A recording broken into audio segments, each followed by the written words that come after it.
The Fourth Crusade is often considered one of the pivotal events of world history. Although the depiction almost always focuses on the sack of Constantinople in 1204, the prelude and the aftermath of the sack are really important too.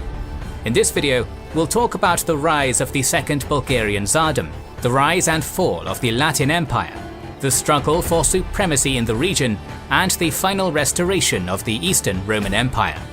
These long videos are very difficult to make, so consider liking, sharing, and commenting. And if your hair is like the Byzantine Empire, that is to say it's disappearing over time, check out the sponsor of this video, Keeps.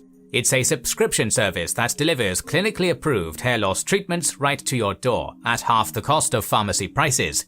Our lead historian probably could have used this a while back, and now it's too late.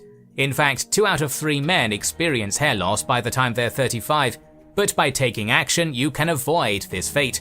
Keeps will set you up with clinically backed treatments to prevent hair loss and encourage growth, with most users seeing results after 6 months. Plus, the treatment plan includes unlimited round-the-clock messaging with on-staff medical professionals to tailor your own hair care system with personal recommendations. You can add their award-winning thickening shampoo and conditioner to help even further, and all their products get refill reminders to make sure you're always good to go. Hair loss stops with Keeps. To get 50% off your first order, go to keeps.com/kings or click the link in the description. That's keeps.com/kings. The Komnenian Restoration that started in 1081 by Alexios I Komnenos provided a devastated Eastern Roman Empire, still reeling from the defeat at Manzikert, the reforms it needed to survive. 3 emperors of this dynasty, who ruled for a century, changed the course of history, leading to a cultural, military and territorial expansion, as well as opening the gates for the Crusades that would ultimately undo all of their progress. Alexios I and his son, John II, knew that one of the most necessary and radical changes was the replacement of the theme system, which, while effective, was extremely expensive to upkeep. The solution to this problem was a new system that was much more feudal and centralized, giving power to the royal family. Only the emperor could hand out the titles required for one to become a landowner, pronoi, who then had to supply Constantinople with taxes and manpower. In a very short span, the local aristocracy declined in favor of the extended royal family, which received most of the titles and land. The competition was fierce, and the entire system relied on a capable ruler who could rein in his family, with the result being a cheaper, smaller army that was easier to control. On the economic front, the debased currency of the empire, solidus, was replaced with a gold coinage of higher fineness, commonly called the hyperprion. The empire experienced a revival in mosaic art, built many new churches and fortifications, and annually hosted fairs and jousting tournaments. Then came Manuel I, who, much like Justinian, was energetic and ambitious, waging wars constantly. In 1167, Hungary was defeated at the Battle of Sirmium and forced to become a vassal of the empire. In Italy, Manuel first supported Conrad III of Germany against the Normans, and then the Pope in his conflict with the Emperor of the Holy Roman Empire, Frederick Barbarossa. He also fought wars against the Seljuks, pushing all the way to their capital of Iconium. Although largely successful, his wars drained the treasury in return for small gains, and created many enemies abroad and at home. Manuel placated the merchant republics of Venice, Genoa, Amalfi and Pisa, giving them extensive privileges in return for naval and political support. The rich trade republics bought their way into power, built large estates, and treated the local populace as second-class citizens, which aggravated the denizens of Constantinople, who despised the Latins. When Manuel died in 1180, he was succeeded by his 11-year-old son, Alexios II, but in reality, his Latin mother, Maria, the daughter of the Crusader Prince of Antioch, Raymond of Poitiers, ruled as regent. Right away, she betrothed her son to the 10-year-old daughter of Louis VII, Agnes of France, and even gave more privileges to the Latin merchants, as the empire was now being attacked by Bela III of Hungary in the west and the Seljuk Turks in the east. Maria turned to her unlikely allies, the Pope and Saladin, but by that time it was too late. Maria Komnene, the emperor's half-sister, and her husband John were worried that Maria would continue her husband's pro-Latin policies, and they were the ones asking Hungary to attack. In 1182, they invited the exiled rebellious cousin of Manuel, Andronikos, to the capital. The latter sent his guards through the gates of Constantinople and urged the citizens to take justice into their own hands. Years of frustrations against the Catholics erupted in one of the most violent and bloody moments in the city's history, as tens of thousands of Latins were slaughtered in the quarters given to them. The mob even cut off the head of the papal legate, Cardinal John. The 4,000 Westerners who barely survived the carnage were sold off to the Seljuks as slaves. Andronikos quickly turned on Maria Komnene and her husband, poisoning them. The usurper then forced the 13-year-old Alexius to sign the execution of his mother and proclaim him as co-emperor in front of the city crowd.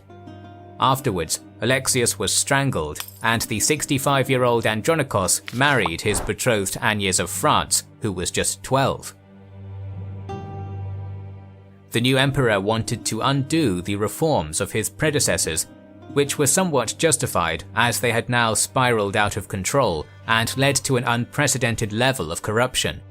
Andronikos forbade the sale of offices, appointed new and fair tax collectors, brutally punished corrupted officials, and reconciled with the Venetians, restoring trade relations disrupted by the killing of the Latins in 1182.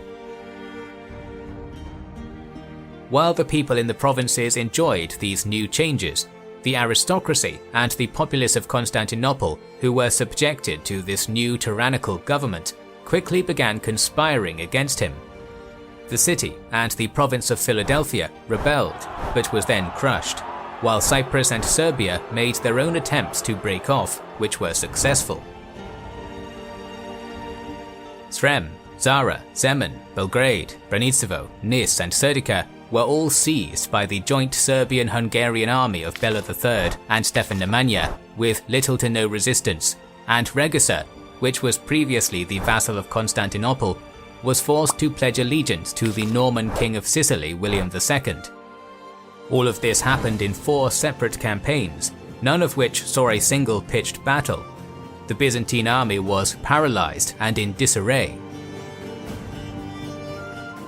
That same Norman king led an invasion against the Eastern Roman Empire on both land and sea, at the head of a massive army alongside a pretender who claimed to be Alexius II. He first conquered Dyrrhachium and the Ionian Islands in June of 1185, and then marched on the Egnatia road to Thessaloniki unopposed, reaching it in August. At the same time, a fleet of 200 ships arrived under the walls of Thessaloniki. The great city was taken during the final assault in late August, which led to a brutal sack where 7,000 people died. On September 11th, 1185, while the emperor was absent from the capital, a popular uprising put a new candidate on the imperial throne, Isaac II Angelos. This caught Andronikos by surprise, and after he was captured, Isaac decided to let the mob deal with him. For 3 days, the former emperor was tied to a post and beaten. Then, the old emperor was executed in a horrific fashion, which marked the bloody end of the Komnenos dynasty, which both centralized and exhausted the state. Isaac II immediately turned his attention to the west and launched a campaign against the Norman invaders. A momentous event happened sometime during the campaign, as while the emperor was at camp, he granted audience to 2 brothers whose names were Asen and Theodore, who offered their help against the Normans in return for autonomy over territory in the Haemus Mountains. In response, the emperor's uncle John Ducas commanded a eunuch to slap the more insolent of the 2 in front of the emperor and sent them on their way back north. The conquest of Thessaloniki opened the road to Constantinople. but an army led by the general Alexius Rhanus won 2 victories, at Mossynopolis and then decisively on November 7, 1185 at Demetrices, largely due to the fact that the Norman soldiers lost discipline after extensive looting. Despite the fact that the Byzantines defeated the Norman land forces and retook most of the territory lost, the Norman navy continued to wreak havoc in the eastern Mediterranean and crushed a force sent by Isaac II to retake Cyprus. While Byzantium was busy with rebels and invaders from all sides, the 2 brothers previously insulted by the emperor's servant rebelled against the crown in one of history's most elaborate propaganda campaigns. The region of the Haemus Mountains, centered around the well-defended fortress of Tarnovo, was a multi-ethnic area with a mixed population made out of Bulgarians, Vlachs, Cumans and Pechenegs, as well as other semi-nomadic people driven out from the steppe. The brothers were most likely Vlachs, but to build a state, they tapped into Bulgarian heritage and culture, which not only endured, but flourished during 167 years of Byzantine control. Up to this point, the rich cattle herders of these lands were not directly involved in any conflict and remained loyal to Constantinople. To spread the flames of rebellion, the brothers rebranded themselves in the image of the great Bulgarian Tsars, changing their names from Theodore and Asen to Peter and Ivan Asen, with Peter crowning himself with a golden wreath, wearing red boots and claiming the throne for himself. Next, they took advantage of the recent sack of Thessaloniki, telling their supporters that the patron saint of the city, Saint Demetrius, had abandoned it and bestowed his blessing upon Tarnovo instead. One of his icons taken by the Normans made its way to the city and was placed in a hastily built wooden church. Peter and Asen declared their rebellion on his feast day of October 26, 1185, which was an important date in the calendar of all Orthodox Christians in the Balkans. Finally, they brought in soothsayers, who were people suffering from epilepsy but regarded as prophets, who told tales that additionally inspired people to rise up in rebellion. As the propaganda campaign was picking up speed, Isaac II levied a new tax that fell heavily on the people of the region, especially on the coastal cities of Varna and Ankylos, to pay for the wedding to the Hungarian princess, which was part of the terms of the peace he concluded with Bela III in order to secure the West. Bulgarian minor nobles, the boyars, were already aggravated due to losing their positions to the Byzantine aristocrats, and this tax pushed them to defect to the rebel cause.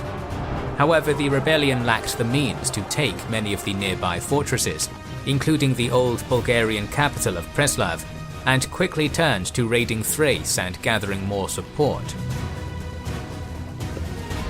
Desperate for new allies, Isaac II offered the hand of his sister Theodora to Conrad of Montferrat, an ally of Manuel I, who distinguished himself fighting against Frederick Barbarossa in Italy in 1179. On his wedding day, he was also awarded the rank of Caesar. Shortly after, Alexius Rhanus, the man who had crushed the Norman threat, was emboldened by his victories and the support of his men, who proclaimed him emperor in his native city of Adrianople. From there, he marched on Constantinople in the spring of 1187 and attempted to take the city. Despite some initial success, he was unable to breach the strong city defenses, when suddenly Conrad rallied the defenders and sallied out with his Latin force. Alexius spotted the man and rushed over in an attempt to kill the enemy leader, but lost the duel and his head. The rebellion was over and Conrad was a hero, but in the end he chose to board a Genoese ship and seek out more glory in the Holy Land, where he would play a key role in the Third Crusade. Rhanus was a popular general among the local populace, so his killing by Conrad only exacerbated the animosity between the Latins and the Greeks. With the Rhanus rebellion dealt with, Isaac II was ready to put an end to the raids of the north and marched against the Vlacho-Bulgarian rebels.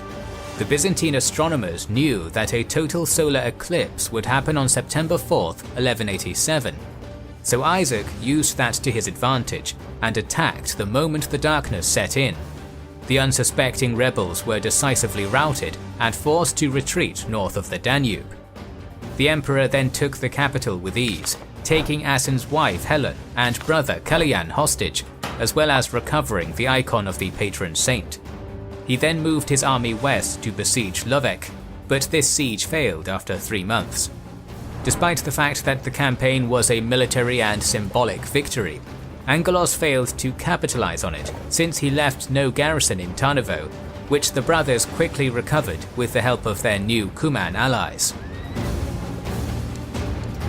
This forced Isaac to sign a peace treaty that recognized the establishment of the Second Bulgarian Tsardom, but the hostilities were far from over.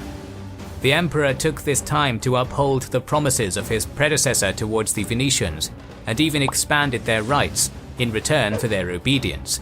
The Doge was named the most loyal servant of the emperor, the Venetians regarded as Romans, and forced to aid the empire when called upon, in return for paying no tariffs when trading in all of its ports.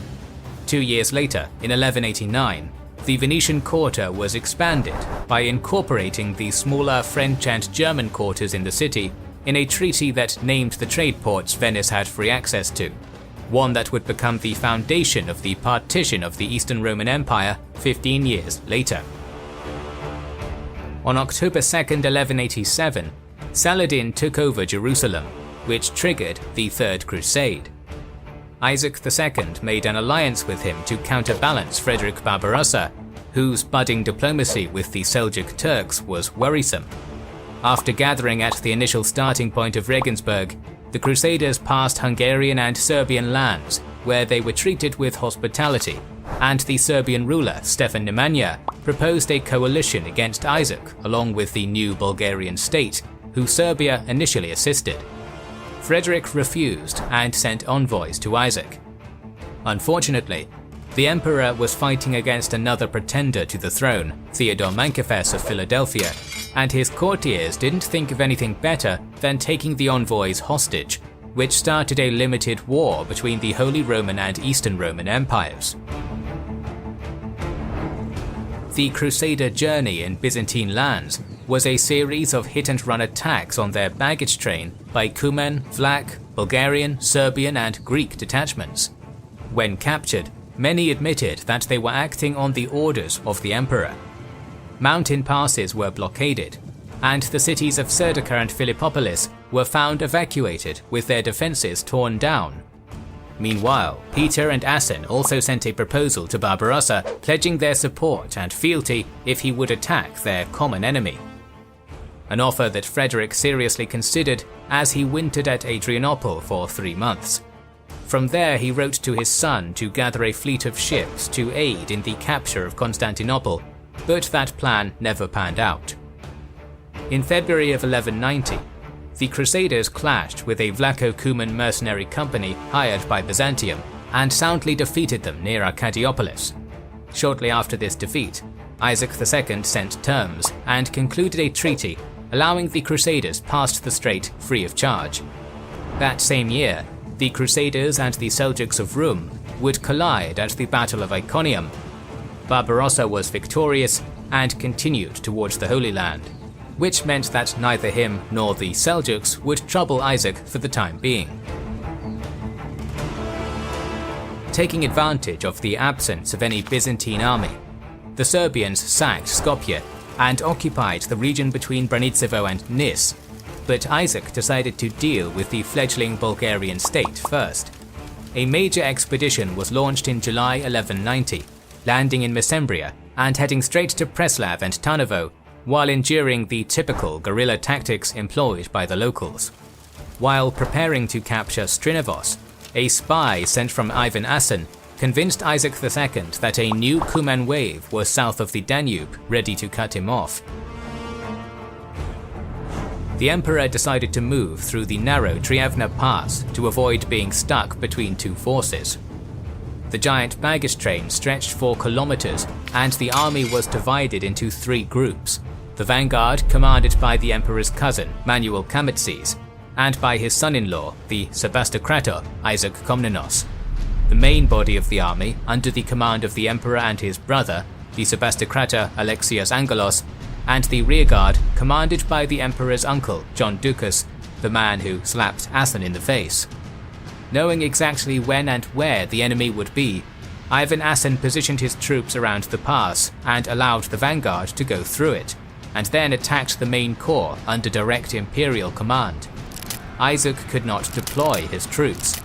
Once the battle ensued, the pinned Roman soldiers were showered with arrows and boulders from above. In order to get out alive, Isaac II's bodyguards had to cut through his own soldiers after he was injured and lost his helm. The Vlachs and the Bulgarians captured parts of the imperial treasury, including many religious relics. Upon learning about the attack, the rearguard used another pass, probably Shipka, through which John Ducas escaped. Yet another ambush that decimated the army and supplied the Bulgarians with weapons, armor, funds, morale, and above all, legitimacy. What followed was a whirlwind of conquests that included Varna, Ankylos, Serdica, Nis, all the way to Stob. And what was up until now a dual leadership from two brothers, with Peter at the helm, shifted, with Ivan Asen I being the leading figure because of the military triumph. Back in Constantinople, Isaac II disguised his failure as a victory and energetically launched a new campaign against Serbia, crushing them somewhere on the Morava in 1191. There he accepted Stefan Nemanja as ruler of the region, as long as he was his vassal, forcing him to abandon all agreements with the Bulgarian brothers, and began contemplating a new attack, this time with the aid of Bela III, who would invade from the north, before Bulgaria could obtain the power and status it once had. In 1192, the emperor appointed one of his cousins, Constantine Ducas Angelos, as strategos, and gave him Philippopolis. That man proved his worth by securing several major victories and returning Thrace into the fold. Like many before him, his successes on the battlefield and the support of his men encouraged Constantine, who rose up in rebellion against Isaac. But when he wrote to his brother-in-law, who controlled Adrianople, to join his cause, he was refused, and the same supporters handed him over to the emperor, making his rebellion short-lived. With the capable defender now out of the picture, the Bulgarian raids resumed in 1194, now even more deadly thanks to the assistance of Cuman allies. Isaac II responded by bringing in Alexius Giddos from Asia Minor with fresh troops, combined with those of the west. That force was annihilated in Archidiopolis, which was very close to Constantinople, and pushed the border between the two entities to the Rhodope Mountains. Two expeditionary forces were sent to counterattack, both leading to a mutiny of the soldiers, who feared that their commanders would lead them to yet another mountain pass ambush. By this point, Isaac II was fed up with this small spark that only included Tarnovo and its countryside, which grew out of control, so he turned to Bela III and prepared for a massive invasion on two fronts.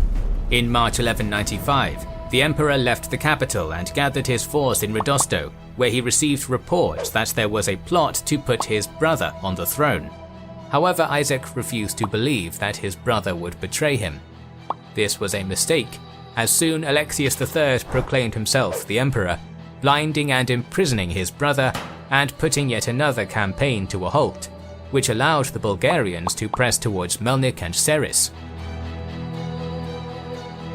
Two new armies under two new commanders were sent against Bulgaria, both armies defeated and their commanders captured.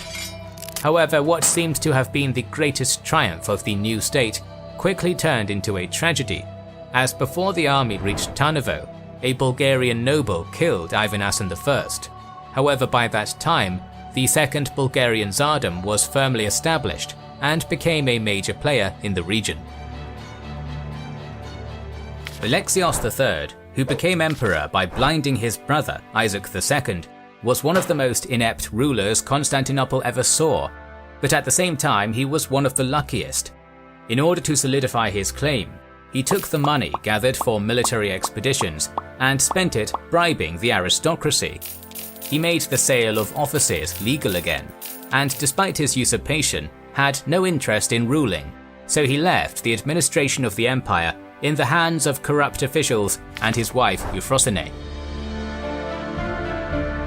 Another Alexios, who pretended to be Manuel's son, dyed his hair, mimicked his stutter, and convinced the Seljuks he was the rightful heir to the throne. This started a war with the Seljuks, which weakened the Byzantines' hold over Anatolia. The diplomatic problems were mounting, and on Christmas 1196, Holy Roman Emperor Henry VI demanded a tribute of 1,600 pounds of gold, for which Alexios plundered the imperial tombs and raised a heavy tax on the empire. But just as the coin was collected, Henry died. Luckily for Alexios, the pretender was assassinated in 1197, which slowed down the Seljuk momentum. A big part of those funds were used to conclude peace with the Sultanate of Rome. The Byzantines' problems continued over the next few years. The coastal regions of the empire were pillaged by Genoan pirates, showing the weakness of the empire. The internal situation was also difficult, as in 1201, John Komnenos the Fat attempted to usurp the throne as his supporters chanted his name and burned down several churches, but that night a loyalist cut his head off, ending the coup. In the north, shortly after Ivan Asen I was assassinated, his brother Peter became the Tsar of Bulgaria, but also was assassinated soon after. The throne passed to their younger brother Kauyan, who was a powerful military commander in his own right. The start of his reign was focused on obtaining legitimacy from the Pope, and after a lengthy correspondence, he received the title of king, in return for converting Bulgaria to Catholicism.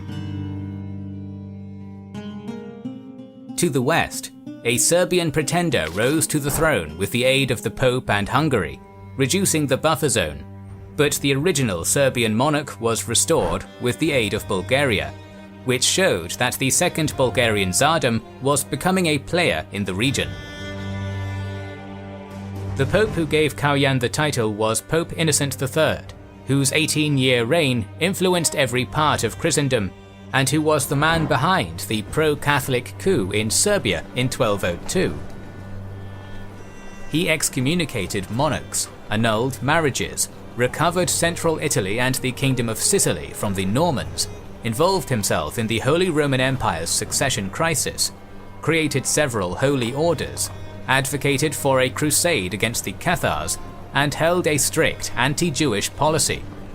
However, his greatest ambition was the recovery of Jerusalem. As the Third Crusade failed to retake Jerusalem, Innocent called for a new crusade in August 1198. It took more than a year before several French nobles took the cross.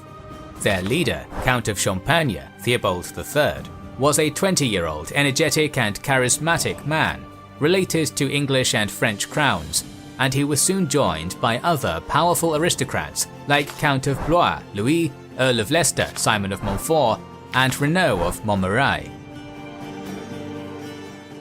By 1200, Theobald managed to recruit many knights from Flanders. However, the timing of this crusade could hardly be worse. Philippe II of France was at war with John of England, and the Holy Roman Empire was in the middle of a succession war. Despite the lack of participants, the nobles remained hopeful and devised a very ambitious plan to retake the Holy Land. Egypt was the center of Muslim power, and with Saladin dead, the Crusaders would sail up the Nile, take Egypt, and march on Jerusalem from this new base. The goal of the crusade was to retake Jerusalem, and to prevent desertion, so only the leadership knew this plan. The leaders sent envoys to the only city that had enough naval power to turn it into a reality. In February 1201, the leader of the Venetian Republic, Doge Enrico Dandolo, welcomed the envoys. This was the moment Venice was waiting for, a crusade that would give it wealth, allies, prestige, and above all, trade ports in the richest part of the Mediterranean. So 2 weeks later, the sides came to an agreement.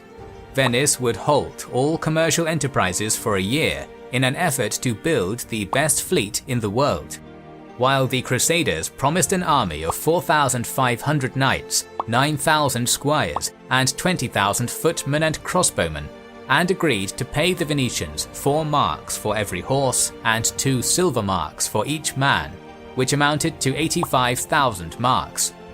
Additionally, the Venetians would supply the army with food for 9 months and receive half of the plunder obtained on either land or sea. But then disaster struck. Theobald died of an unknown disease at the age of 22. For several months, the Crusaders sought out a new leader, but every noble they asked declined, until they reached out to Marquis of Montferrat, Boniface, whose wealth and name gave new life to the expedition, bringing in a wave of recruits, including knights from Italy and Burgundy. Still, the prolonged delay, death of the leader, general lack of interest due to regional conflicts, and the selection of a new leader who was Italian, while the majority of the Crusaders were French, eroded enthusiasm. Thousands of men sailed off from different ports directly to the Holy Land, and only 12,000 Crusaders showed up on the Venetian doorstep, a far cry from what was pledged. This angered the Venetians, who lost a year's worth of trade while working on the ships and supplies. The Crusaders also failed to come up with the silver they had promised. However, Dandolo proposed a solution. The Crusaders would loot the trade port of Zara, which Hungary took from Venice 20 years prior, and pay their debts with the spoils they would take. Thousands of Crusaders disliked this and left, but the majority agreed. This new plan appeased the Venetian council, and the 93-year-old blind doge gathered his people in St. Mark's Square in an effort to win their support. Signors, you are associated with the most worthy people in the world, and for the highest enterprise ever undertaken. I am a man old and feeble, who should have need of rest, and I am sick in body, but I see that no one could command and lead you like myself, who am your lord. If you will consent that I take the sign of the cross to guard and direct you, that my son remains in my place to guard the land, then I shall go to live or die with you and with the pilgrims. And when they heard him, they cried with one voice, We pray you by God that you consent, and do it, that you come with us. With that speech, the crusade took a new form, with a new leader and tripled in number, as 20,000 Venetians joined it, at least a quarter of the population.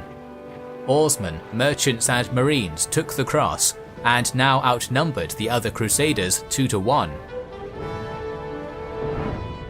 On October 1st, 1202, the Fourth Crusade departed for Zara, which was protected by high walls and a small harbour chain. The port fell instantly, and the city was besieged. The defenders sent an envoy to the Doge, offering their surrender. The Crusaders could plunder and take the city, as long as the people were unharmed. Dandolo went to consult with his fellow Crusaders first, but while he was away, members of the faction that didn't want to attack a Christian city and wanted to go to the Holy Land contacted the envoy. Why should you surrender your city? The pilgrims will not attack you. Have no care of them. If you can defend yourselves against the Venetians, you will be safe enough. This message essentially ended the negotiations.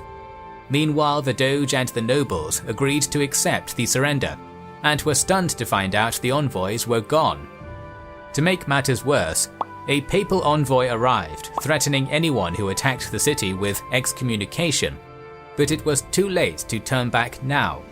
The discord within the army was at an all-time high, as some camped further away from the city, while the main force began firing their siege weapons at the walls and sent sappers to mine its towers. 5 days later, the city surrendered under the same conditions as before, but already the cracks were showing, especially due to their excommunication. Winter had arrived, and the host quartered in the rich city, with the Venetians taking the coastal side and the Crusaders taking the inland side, both of which were plundered. 3 days after the occupation, a fight broke out within the city between the Venetian and Latin Crusaders. The battle engulfed Zara as steel clashed and crossbows were fired until the morning, leaving many dead on both sides, including some civilians. An uneasy truce was made between the Doge and the nobles, who desperately tried to keep the army from falling apart, which was particularly difficult with the absence of Boniface, who arrived 2 weeks later alongside a fresh German contingent and an envoy from King of Germany, Philip of Swabia. The latter was busy fighting over control of the Holy Roman Empire, but saw the opportunity to put his brother-in-law, Alexius IV Angelos, in charge of the East, and played a key role in convincing him to turn to the Crusaders for help. In our previous episode, we covered how the founder of the Angelos dynasty, Isaac II, was usurped by his brother, Alexios III, who blinded and imprisoned him alongside his son, Alexius IV. The latter was freed by Pisan merchants and was waiting for the right moment to free his father and retake the throne. He had heard of the financial struggles of the Crusaders and offered them 200,000 silver marks. Additionally, he promised to either go alongside the Crusaders to the Holy Land or send 10,000 men in his stead. But above all, he promised to put the Orthodox Church under the primacy of the Pope. Contemporary sources claim that the leaders of the Crusade were compelled to right the wrong done to Alexius IV because of their code of chivalry. Still, even more men deserted, and with Simon de Montfort going to the King of Hungary, most of the nobles who started the crusade had either died or left. The Crusaders sent envoys to Pope Innocent III to obtain absolution and requested that he allow the expedition to restore Alexius IV to the throne. Both were approved once Innocent III realized this was his best chance to end the East-West schism. Once they celebrated Easter in April of 1203, the Venetians razed Zara and tore down its walls, before departing alongside Alexius IV. The fleet slowly made its way towards Constantinople, with Corfu, Andros and Abydos willingly opening their gates to the young Alexios. This slow crawl didn't go unnoticed by his uncle Alexios III, who prepared the city's defences and rallied his people against the invaders. Unfortunately, there was nothing for him to do but wait, since none of the provinces sent reinforcements to the capital. The Byzantine fleet of the time was made up of 20 rotting galleys, which were stripped of anchors and sails by a corrupt official, so there was no way to counter the Crusaders. Unopposed, the Crusaders disembarked and made camp at Chalcedon and Scutari, with Constantinople on the horizon. The emperor sent terms that were rejected, had smaller contingents harass their foraging parties, and gathered his army at Galata. With Boniface and Dandolo beside him, the young emperor boarded a galley and revealed himself to the thousands of people gathered on the city walls, but none cheered for him, so the Crusaders prepared for battle. On July 5, 1203, the Venetians manned the ships, while the Crusaders formed 7 divisions, each led by one of the leaders. Alexius III was in a perfect position to defend his shores, but he was up against the biggest amphibious assault force in medieval history. The specially designed Venetian troop transports unleashed the heavy knights, their charge covered by archers and crossbowmen. The first wave allowed for the infantry to safely make their way to the beach and put more pressure on the defenders. As soon as the lances were lowered, the Byzantines began to flee to the fortress of Galata. With the beachhead secure, the knights mounted their horses and made their way to the imperial tents and pavilions, which were abandoned, leaving many spoils behind. In order to access the Golden Horn, the massive chain had to be removed, and to do that, Galata had to fall, and so another siege began. It is here we see the first sign of resistance. as the defenders rushed out of the gates in an attempt to surprise the enemy. However, the Byzantine force was no match for the highly disciplined Crusaders, who pushed them back and managed to get to the gate before it was closed. Galata was stormed, while many defenders were cut down or drowned. The chain was broken, and the Crusaders were one step closer to achieving their goal. A city of 350,000, Constantinople had around 15,000 men ready to defend it, of which 5,000 were Varangian guards. It had great walls and had seen many invaders come and go over the centuries. The sea wall, however, was its weak spot, one the Venetians were ready to exploit, tying scaling ladders to their masts as they loaded up their mangonels. Meanwhile, the Crusaders landed further down the Golden Horn, before camping outside the northwestern tip of the city. The camp was defended by palisades and constantly harassed by Byzantine troops that rushed out of the gates to inflict minor casualties, a strategy that proved very unsuccessful. During one of these sallies, the Burgundian division broke the attackers and chased them back to the walls, inflicting heavy casualties. After 10 days of skirmishes and preparation, the assault of the city began on the 17th of July, 1203. Half of the Crusader force mounted scaling ladders and finally met their match as they clashed with the notorious Varangians. Sword met the axe, and in the end, the Norsemen gained the upper hand, forcing the Latins to withdraw back to their camp. As the Crusaders pressed the defenders, the Venetian fleet engaged the other side of the city across the sea walls. Despite their siege ladders, mangonels and cover fire, they made little progress. Then suddenly the old Doge disembarked on the coast in front of the walls, rallying his people with the banner of their patron saint, Mark, in his hands. Emboldened by this act of bravery, the Venetians rushed forward, taking tower after tower. The defenders were overwhelmed and began to flee, while the Marines took 25 of the 103 towers across the walls. The Byzantines attempted to dislodge them, but the Venetians lit a massive fire that engulfed the city and prevented any counterattack. As the sea walls fell, Alexius III gathered all of his forces and rode out to meet the Crusaders head-on. Seeing this, the Crusaders formed up behind their defences, ready to meet their numerically superior foe.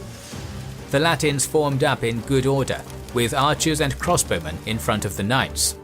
Even the camp followers joined in, donning horse quilts and copper cooking pots for protection. The leaders ordered their men to take no action without a formal command, fearing desperate acts of heroism or retreat. Some would later write that it felt as if a huge wave was about to come crashing down on them. But Alexius III froze, and he and his army halted their movement, waiting for the enemy to make the first move. Hearing of this standoff, the Doge commanded his men to retreat from the walls and go to aid their allies. He was the first to disembark on the coast, soon joined by his warriors. We're not sure what happened, but it seems that seeing the Venetians approaching the area, Alexius ordered a full retreat. That night, he stole 1,000 pounds of gold from the treasury and fled to Thrace. After almost a decade of being imprisoned, blinded Isaac II was dragged out of his cell and dressed in purple by the desperate citizens.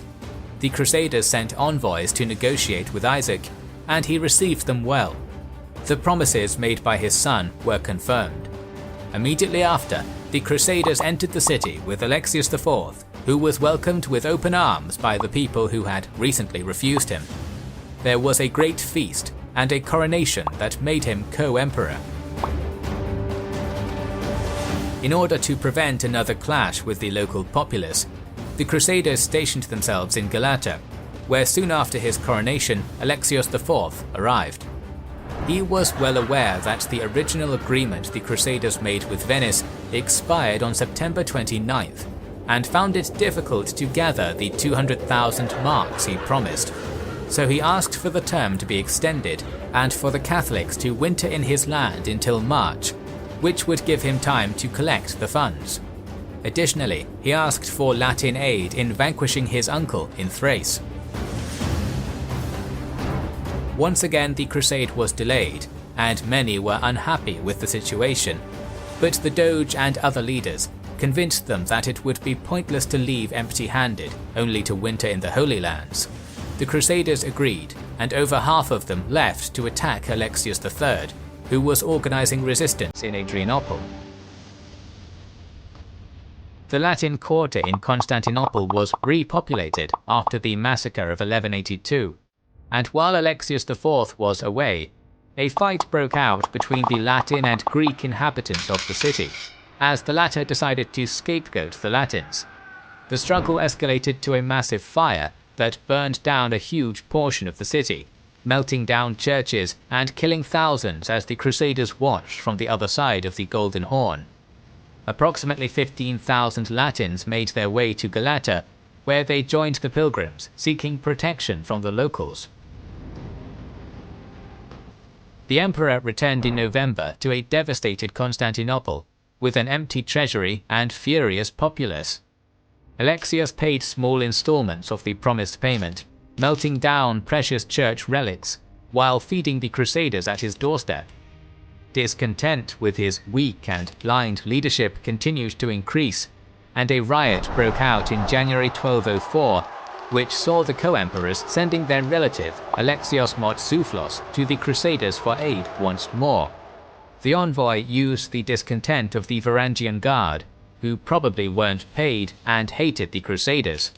The guard was bribed, murdering the co-emperors, and brought the envoy to the throne as Alexius V. The new emperor renewed the hostilities by launching a preemptive strike on the Crusaders, as he knew that they would soon attack him to avenge Isaac and Alexius IV. Giant wooden structures were to be built on top of the sea walls, making them more difficult to take. While the defences were strengthened, the Byzantines sent 7 large ships filled with lumber, tow, resin and barrels, and directed them towards the Venetian fleet. The fire ships could very well have taken out a big portion of the Crusader navy, if not for the quick response from the Venetians, who managed to attach hooks to the approaching vessels, redirecting them away. This was the last time the Crusaders argued over departing to the Holy Land, as they discussed the situation. In the end, the murder and usurpation, broken promises, and 15,000 Latins who had fled their camp led to one clear decision. The Crusader forces would assault the city, and this time they would not do so to place some pretender on the throne, but to take it for themselves. In March 1204, the leadership laid out plans on how to divide the Eastern Roman Empire among them, and how to evenly distribute the spoils. Once that was confirmed, they decided to focus all of their efforts on the sea walls. On the 9th of April, the assault began, as the walls were scaled at dozens of different points along the northern side. But a strong wind made it difficult for the ships to disembark, and many were left stranded between the Golden Horn and the sea walls. The defenders relentlessly shot volleys of arrows, bolts and rocks, and managed to repulse the attacks. Back in Galata, the defeated host made plans, and some suggested to readjust the strategy and strike from a different point. But the Venetians managed to convince them that there were no other options, arguing that if an attack was made further south on the walls, the currents would carry the fleet away. Instead, a decision was made to bind the galleys in pairs and build giant fighting platforms that would act as naval siege towers. Meanwhile, Alexios V camped just outside the city in an effort to draw the Crusaders out, which only depleted the already weakened garrison. On April 12th, the second assault commenced, and 2 of the largest ships in the fleet bound together embraced one of the towers. Elsewhere, a small contingent, armed with pickaxes, made way to the walls. The defenders tried everything to stop them, but the armor and shields blocked most of the projectiles, allowing for a small gap to be opened in the wall. Knights crawled through the gap, and held their ground against the waves of Greeks trying to stop them. At this point, the Varangians, who still weren't paid, decided to desert, leaving the Queen of Cities to fall. Rather than overextend, the Crusaders consolidated their position. Dandolo remained on the ships, Count Baldwin took the scarlet tent that Alexius V abandoned, while his brother, Henry, took the Blackeneye Palace, and Boniface camped within the city. In anticipation of a midnight attack, the latter group started a fire within the city, which was carried further inward by the wind, and burned for nearly 24 hours. As his final attempt to rally the defenders failed, Alexius V fled to the west. When the fire burned out, there was no resistance left, no leadership, no Varangian guard, and no empire. One of the leaders of the Crusade, the Marquis of Montferrat, Boniface, took the palace of Bucolion, where he found all the prominent ladies of the court. Count Baldwin of Flanders took quarters in the palace of Blackeney, while the Doge Enrico Dandolo occupied the Hagia Sophia. Alexios III had left with the entire treasury, and the Crusaders were determined to receive what they were promised by Alexios IV. But having learned their lesson from the infighting that occurred over spoils in Zara, they laid out a plan on how to sack the city. The citizens were not to be harmed, especially if they were Latins, and all the gathered spoils would be collected in designated piles within several churches, and then divided equally, half going to the Venetians and the second half to the Crusaders. Every major leader condemned acts of violence and selfishness under the threat of excommunication. Despite these clear instructions, many men turned to savages as they took spoils for themselves, while raping and killing innocent citizens. One particular episode describes a knight carrying loot on his shield stacked up to his chin. That knight and many others were hanged immediately. One of the primary contemporary chroniclers, Nikitas Koniates, describes an event from which we can draw several conclusions.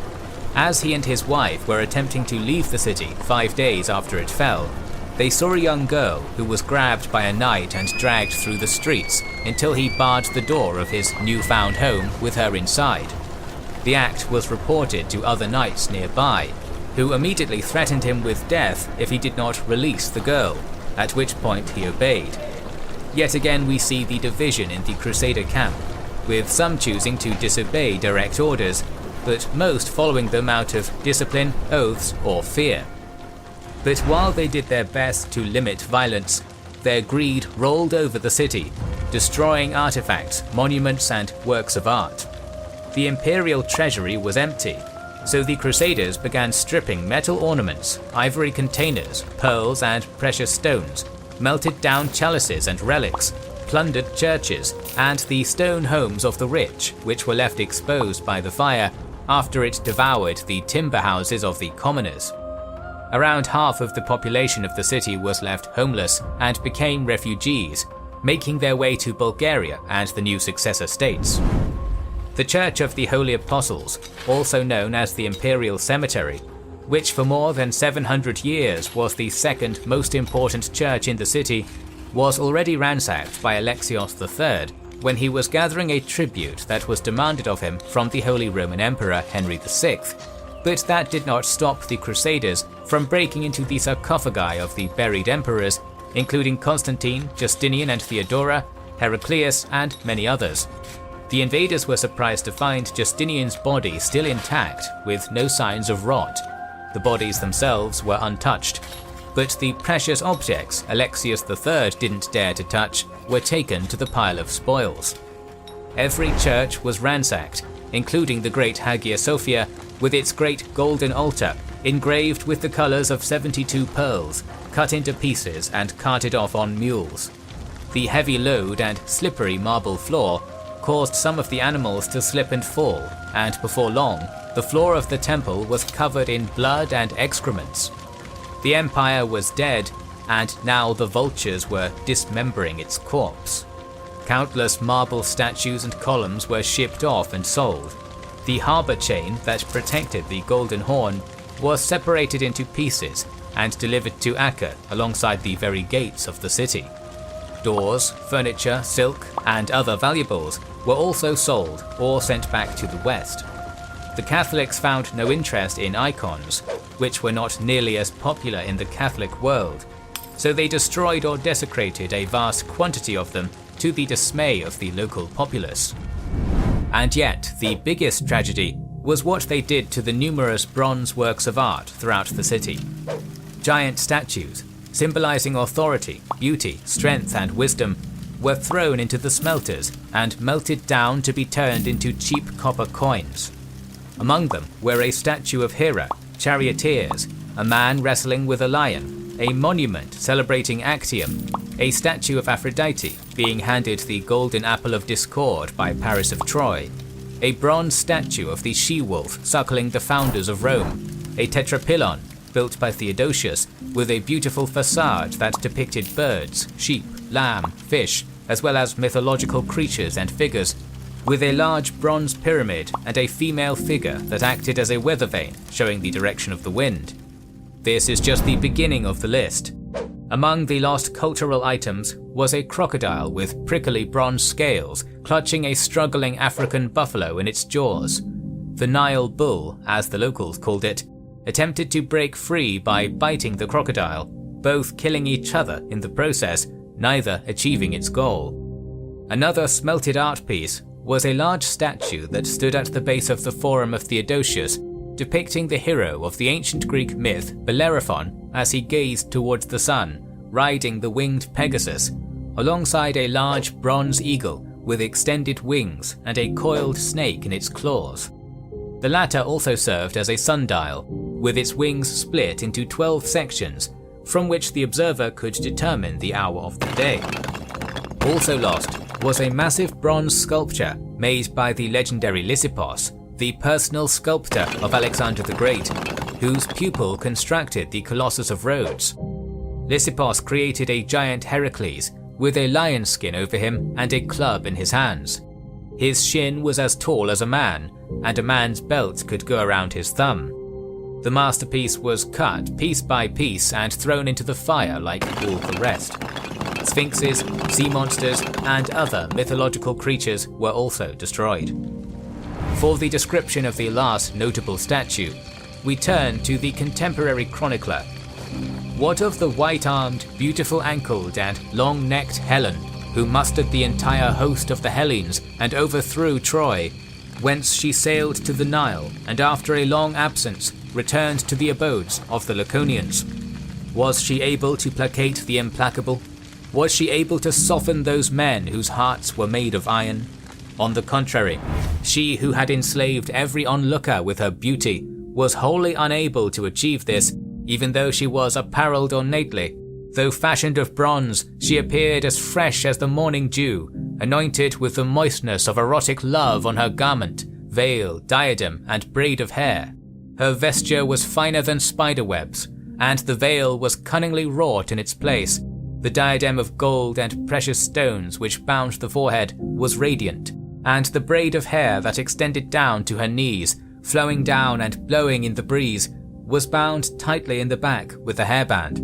The lips were like flower cups, slightly parted as though she were about to speak. The graceful smile, at once greeting the spectator, filled him with delight. Her flashing eyes, her arched eyebrows, and the shapeliness of the rest of her body were such that they cannot be described in words and depicted for future generations. O Helen, Tyndareus' daughter, the very essence of loveliness, offshoot of Eretes, ward of Aphrodite, nature's most perfect gift, the contested prize of Trojans and Hellenes, where is your drug granted you by Thon's wife, which banishes pain and sorrow, and brings forgetfulness of every ill? Where are your irresistible love charms? Why did you not make use of these now as you did long ago? But I suspect that the fates had foreordained that you should succumb to the flame's fervor, so that your image should no longer arouse spectators' sexual passions. It is said that these Anidae condemned you to the flames as retribution for Troy's having been laid waste by the firebrand because of your scandalous amours.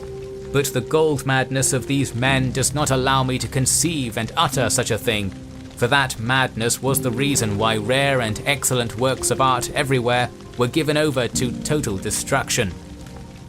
Considering the extensive list of art that was present all over the city, in the Forum, Hippodrome, overlooking the streets and churches, it's easy to see why the citizens of the empire considered themselves Roman. The Fourth Crusade didn't just demolish monuments, it struck a blow against their identity, severing their ties with antiquity. One of the few bronze works of art that were not thrown into the smelters was the quadriga. These were 4 life-sized bronze-gilded horses, originally sat on the top of Hadrian's mausoleum before they were moved to the Hippodrome. The Venetians took these horses, cut off their heads and transported them to Venice, where they were reassembled and put on top of the St. Mark Church, with collars on their neck to hide the cut. The brilliant works of art overlooked the city until history once again repeated itself. Napoleon took control of Venice in 1797 and forcibly removed the statues, along with an immense quantity of art from all over Italy. Yet again, gold and silver objects were melted down to pay for soldiers' salaries, but the Chariot of the Gods was placed on top of the newly commissioned Arc de Triomphe before it was returned to Venice following the Congress of Vienna. Along with the horses, St. Mark's Basilica was decorated with the Carmignola, 4 life-size sculptures of the Tetrarchs, and marvelous pillars of Acca. Additionally, Venice also sees the Colossus of Barletta, a massive bronze statue of either Marcian or Leo I, which washed up on the beach of Barletta after the ship that carried it sank. This clearly shows that unlike the rest of the Crusaders, the Venetians preferred to preserve the bronze statues rather than smelt them and turn them into coins. One theory suggests that the reason behind this was that the Franks considered the great bronze statues to glorify polytheism, making them go out of their way to destroy them for very little monetary gain. But Venice was not the only one that got to bring trophies home. Over the next few decades, many artifacts were shipped off to the west. The head relics and bones of multiple patriarchs and saints, including Andrew, the patron saint of Constantinople, were taken by various cardinals and clergymen. Conrad of Krosigk, Bishop of Halberstadt, was one of the crusaders who sacked the city, and a year later he returned home, enriching his cathedral with several precious artifacts. The blood of Christ, a strand of the Virgin Mary's hair, pieces of the true cross, the crown of thorns, his purple robe, and his sandals, along with other objects attributed to various apostles and saints, several gold discs, and 2 ivory panels. Traditionally, splinters of the true cross were stored in special precious containers, which the Crusaders scattered to Limburg, Trier, Koblenz, Amiens, and Rome, with the largest of them going to Paris. The French city also obtained the mysterious Shroud of Turin, bearing the negative image of a man, leading many to believe that this was the burial shroud that Jesus was wrapped in. Paris received many other great artifacts, a majority of which were destroyed during the French Revolution centuries later. Robert of Clary was a low-born French knight who provided us with a glimpse of the treasures that were lost to us. Not even one person above earth, as much as he had lived in this city, would be able to count and tell the riches, because whoever narrated even the slightest about this wealth, about the beauty and precious things that were found in the monasteries, churches and palaces, and in the city, would appear a liar, and not one would believe him. Another account of one of the leaders of the Crusade tells us how the great heaps of spoils were split in half, with the Crusaders receiving 150,000, of which 50,000 went to Venice, alongside their own share of 150,000 marks. But this figure does not account for all the precious treasures that were destroyed, melted, sold, or shipped off. In reality, this was arguably the greatest loss of art in human history. When the Western Roman Empire fell, Constantinople became a bastion of knowledge and art, keeping the secrets of both behind its tall walls. The Fourth Crusade opened those walls and spread the spoils all over Western Europe, arguably setting the foundation of the Renaissance. The stone and marble statues were cut, the bronze marvels smelted, The churches and palaces were plundered, and now the Crusaders were preparing to divide the land and elect the first emperor of this new Latin Empire to spread their reign over the remnants of the shattered Roman one. The Latin Empire, as we know it today, is a historiographical name, as the Crusaders considered themselves the direct successors to the Roman Empire, and continued to call it Imperii Romani. They kept the customs, the bureaucratic systems, and the local government intact, in an attempt to win over the local population. This came as a great surprise to the Holy Roman Emperor, as for centuries the East and West argued over the title of emperor, a dispute which did not end with the dissolution of the empire itself. The two most fundamental changes enacted by the new regime were the creation of the Latin Patriarchate of Constantinople and the introduction of Western feudalism. Despite his excommunications and outrage at the sack of Constantinople, Pope Innocent III was eager to end the East-West schism, and sent out a Venetian, Tommaso Morosini, who became the first Patriarch of Constantinople. Still, Catholic influence did not extend beyond the city itself, which continued to have a strong Orthodox clergy. There was no persecution or forced conversion, as the Crusaders desperately tried to win over the vast population. As for the feudal structure of the Latin Empire, one can view that change as a continuation of the reforms started by the Komnenos dynasty, only even more complicated. The empire was divided into fiefs, with vassal lords swearing fealty to the emperor, who controlled a quarter of the imperial territories and city, while the other 3 quarters were divided between the Crusaders and Venetians. The Venetian Doge, Enrico Dandolo, was officially recognized as ruler of 1 quarter, and half of the Roman Empire, was granted Hagia Sophia, and was the only one who didn't have to swear allegiance to the emperor. The rest of the Crusaders were direct vassals, ruling vast lands at least in name, since nearly all of the lands they claimed were unconquered. In fact, the emperor considered Bulgaria, Nicaea, and Trebizond not as enemies he had to vanquish, but rebels who defied his rightful claim. As for the emperor himself, the crown was originally offered to the old and blind Enrico Dandolo, but keeping with the principles of the Republic, the Doge declined. Afterwards, a council of 12 electors, 6 Venetians and 6 Crusaders, was formed. In the end, it was a tie between 2 candidates, Boniface of Montferrat and Baldwin of Flanders. The Venetians, who had the decisive vote, picked the latter candidate, as they were worried that Boniface might favour the Genoans, who were close to his homeland. Boniface did not take the loss well, and demanded that he receive the second city in the empire, Thessaloniki, as well as the already promised islands of Euboea and Crete, to which the new emperor agreed.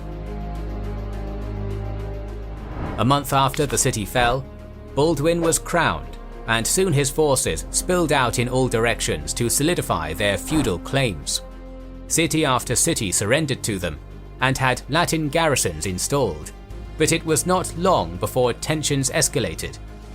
Baldwin suddenly changed his mind and took Kavala and Thessaloniki himself, while Boniface took up arms against him, seized Vivimotico, and began attracting the locals, who preferred him due to the fact he already married the former wife of Isaac II, Margaret of Hungary. Next, he laid siege to Adrianople, but by that time the rest of the Crusaders received word of the conflict and sent messengers to both men in an effort to restore the peace. Realizing their struggle would mean the end of their new empire, Baldwin reaffirmed and expanded the rights of Boniface, who became the King of Thessalonica. While no blood was spilled, the Crusaders showed weakness, and the locals immediately sent out letters to their old enemy, Kauyan of Bulgaria, who shared their hatred, and promised him the crown if he saved them from the Crusaders. This pact was solidified by none other than the Patriarch of Constantinople, who had taken refuge in Vivimotico. The previous year, Cao Yan reached out to the Crusaders and offered his help, but they scolded him, replying that he should address them not as equals, but as a servant addressing his master.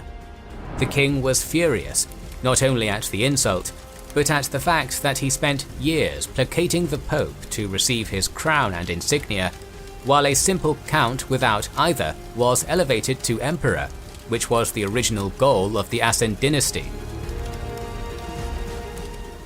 Baldwin solidified his rule over Thrace and found Alexios V. The new emperor used this opportunity to solidify his legitimacy, so he raised him on top of a tall marble column in the middle of the hippodrome and made the entire city of Constantinople watch their last emperor fall to his death. In the east, the emperor's brother, Henry, advanced on Lopadium and Adramyttium, which fell without resistance. But then suddenly he was ambushed by forces of one of the Byzantine pretenders, Theodore Mancaphus of Philadelphia. However, the sight of the heavily armoured knights and their lances prevented his men from taking any action, and they were decisively routed, despite their superior numbers. That humiliating defeat ended the first successor state, which was absorbed by Theodore Lascaris of Nicaea, who used the weakness of his rival to expand his own claim. The other contender to the throne, David Komnenos of Trebizond, who was able to take over his ancestral homeland with the help of the Queen of Georgia, Tamar the Great, moved his forces to occupy Nicomedia, soon realizing that in this conflict, religion, culture and allegiances constantly shifted as Theodore Lascaris moved his troops through a secret pass, outmaneuvering the forces of Trebizond. David Komnenos was caught off guard, but the timely action of the Latins, who came to rescue the city, forced both successor states to abandon their campaigns. One of the most important aspects of the regional struggle was the fact that the Crusaders were very few in numbers, and in order to keep the empire from falling apart, Baldwin gave huge concessions to the locals and his allies. But this meant that the Latins could not afford any drastic changes in command or signs of weakness. Cao Yan finally decided to act, and sent 5,000 Greeks to rebel against the Latins. The first cities to rebel were Adrianople and Vivimotico, and their garrisons were killed. Most of the Crusaders were either in Greece or Asia Minor, spread even thinner, but since Nicaea and Trebizond were busy fighting each other, Baldwin managed to recall his men from the east to deal with this new threat. Most of the Philippopolis defenders also tried to unite with the main host, but were intercepted and slaughtered. On March 25, 1205, Emperor Baldwin, Doge Dandolo, and Louis of Blois marched to Adrianople. We don't have a concrete number for the crusading army, but it had around 5,000 troops, among them around 1,000 horsemen and 300 knights. Upon approaching the city, they began constructing siege weapons and digging tunnels underneath the walls, which were flying Bulgarian banners. The Crusaders wanted to deal with this threat before Cao Yan could arrive, so they were disorganized, coming in waves, and very short on supplies. Some of them attempted to assault a nearby castle and raid its stores, but were unsuccessful. On April 13th, Cao Yan arrived with a large army that included many Cuman horsemen. Once again, the number of troops Cao Yan had is disputed, with the Crusader chronicler Geoffrey of Villardun claiming that they had around 50,000, while modern historians think that the number was around 8,000. The Bulgarians camped 8 kilometers away from the city and sent a contingent of Cuman horse archers to harass the grazing sheep and horses. Mounted knights gave chase and tried to retaliate, but the lightly armoured Cumans gave them a taste of the feigned retreat tactic which a certain Mongol warlord was preparing to unleash on the other side of the world. Taking light casualties in their unsuccessful attempt, the knights returned to the camp. That night, all of the leaders gathered for a war council, and the emperor ordered that no man should chase after the enemy. Instead, the army was to form lines and hold their formation. On the next day, after studying the path the small contingents of knights chose to follow, the Bulgarians gambled that they would repeat their mistake, and positioned their troops in an ambush at a narrow corridor between the Tunja River and a forested hill, and dug out pits in the middle, which were concealed. This time, the Cumans aimed at the tents where many crusaders were having lunch. Despite the direct orders, one of the most notable crusaders, Louis of Blois, gathered his men and charged at the light cavalry. The man was regarded as a capable commander and hungered for glory, and it's also important to remember that up until this moment, the Crusaders hadn't lost an open battle and made an entire empire fall to its knees. Seeing one of the first nobles who took the cross ride out to certain doom, Baldwin rallied his troops and tried to aid his commander. The Crusaders proceeded to mount their horses in total disarray and follow after the Cumans while the Venetians continued the siege. Occasionally, the Cumans would turn around and fire at their horses, letting them close the distance before they galloped further into the valley, until eventually reaching the trap, where the rest of the Bulgarian army awaited the Crusader force. The Bulgarians rushed in from both sides, while more Cumans wheeled around to block any withdrawal. The heavily armoured knights were encircled and taken down from their horses, their necks exposed to knives and nooses, or smashed by blunt weapons. While the Crusaders were few in number, they represented the best the West had to offer. Still, Count Louis and around 300 knights perished that day, along with an equal number of mounted sergeants. Emperor Baldwin refused to flee and was captured by the Bulgarian force. The feudal system of the new Latin Empire was entirely broken with a single stroke, but Kalyan wanted to finish the job.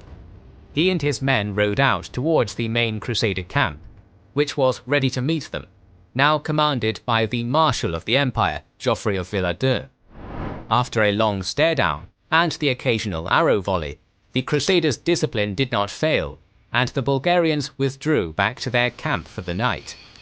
Knowing that they would be assaulted the following day, the Crusaders lit many torches and quietly left the area before either side realized what was happening.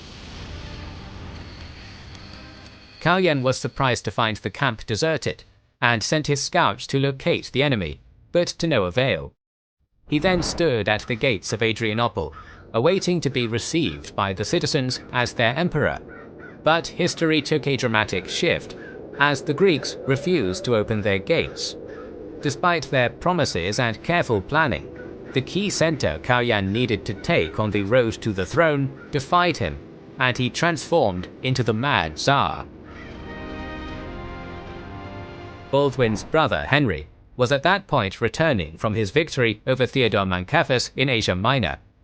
He had 20,000 Armenian men, women and children who sided with him and thus drew the ire of the Greeks. Hearing of the defeat at Adrianople, Henry rushed with his troops to Thrace, leaving the civilians to their fate. According to the sources, they were slaughtered by the locals. Meanwhile, Kalyan turned west and seized Ceres, and laid siege to it in late May. The city fell, but the citadel was hard to penetrate. The defenders offered their surrender if they were allowed safe passage. Although Kalyan accepted this, he then executed them. Next came the cities of Veria and Almopia, which were razed to the ground and their populace relocated. Kalyan was here to destroy, not conquer, and before long, he would take the nickname Roman Slayer. Unlike Basil II, the Bulgar Slayer, who received his nickname long after his death, Kalyan not only knew his title, but lived up to it, razing the city of Philippopolis on the way back to Tarnovo. After the Crusaders who survived Adrianople reached Redusto, they were joined by Henry's host, alongside the garrisons that managed to escape Kalyan's wrath. The fate of Emperor Baldwin was unknown, with some thinking that he died of his wounds. We also have sources claiming that he would be a prisoner in Tarnovo, where Kalyan tortured him to death. In any case, the situation looked bleak. and 7,000 of them decided to abandon the empire and sail back home, most of them Venetians. That same month, the 98-year-old Doge Enrico Dandolo died and was buried in Hagia Sophia. The Republic would vote whether to move their capital to Constantinople, but in the end, their commercial interests outweighed their political ones, and Venice would slowly shift its focus elsewhere. Henry was appointed as regent in the absence of Baldwin. He attempted to take Adrianople, but failed.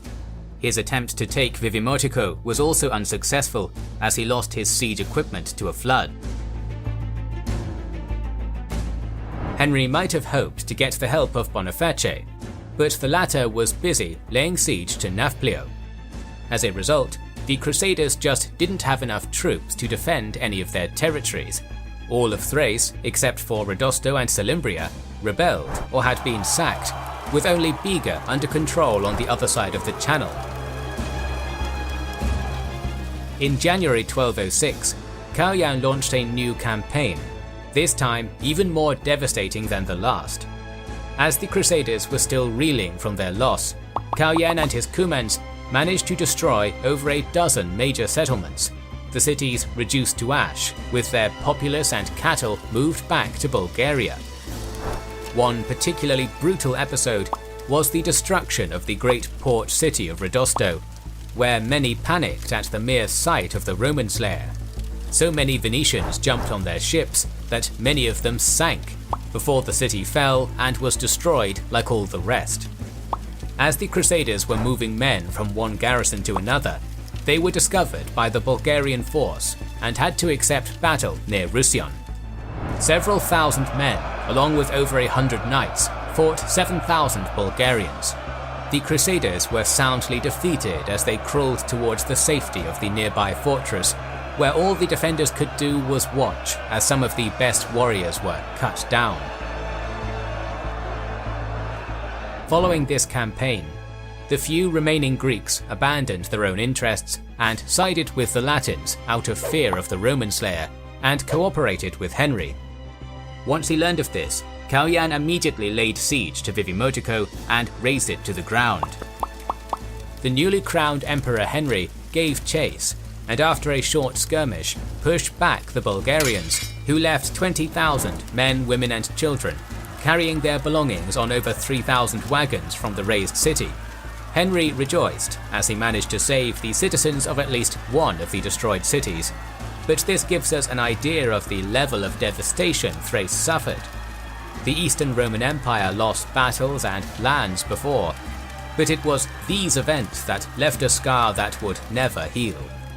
Henry proceeded to return the favour by razing Thermopolis and Ankylos and several other Black Sea cities before returning to Adrianople. While the Crusaders were losing their positions in Thrace and Asia Minor, Theodore Lascaris of Nicaea turned his sights on Phrygia, defeating the claimant and splitting his lands with the Seljuk Sultan. Within the span of a year, Nicaea became the dominant power in the region, consolidating the lands of two other claimants and stopping the advance of a third. At the beginning of 1207, Lascaris proposed a joint attack on Constantinople, which Cao gladly accepted and began by laying siege to Adrianople with 33 trebuchets in April 1207. The defenders desperately tried to repair the damaged walls, and once a breach was made, they built a wooden palisade behind it and dug a trench in front of it as the Bulgarians started pouring in. The wall was set ablaze, and this forced the attackers to withdraw. After a month, Cao lifted the siege. Henry also fought off the Nicaeans, successfully leading to a truce, which ceded some territory so he could focus on the bigger threat in the west. Meanwhile, Boniface was still in Greece, where the tendency for lands which were under control of the empire and not some local noble to willingly surrender at the sight of the Crusader army continued.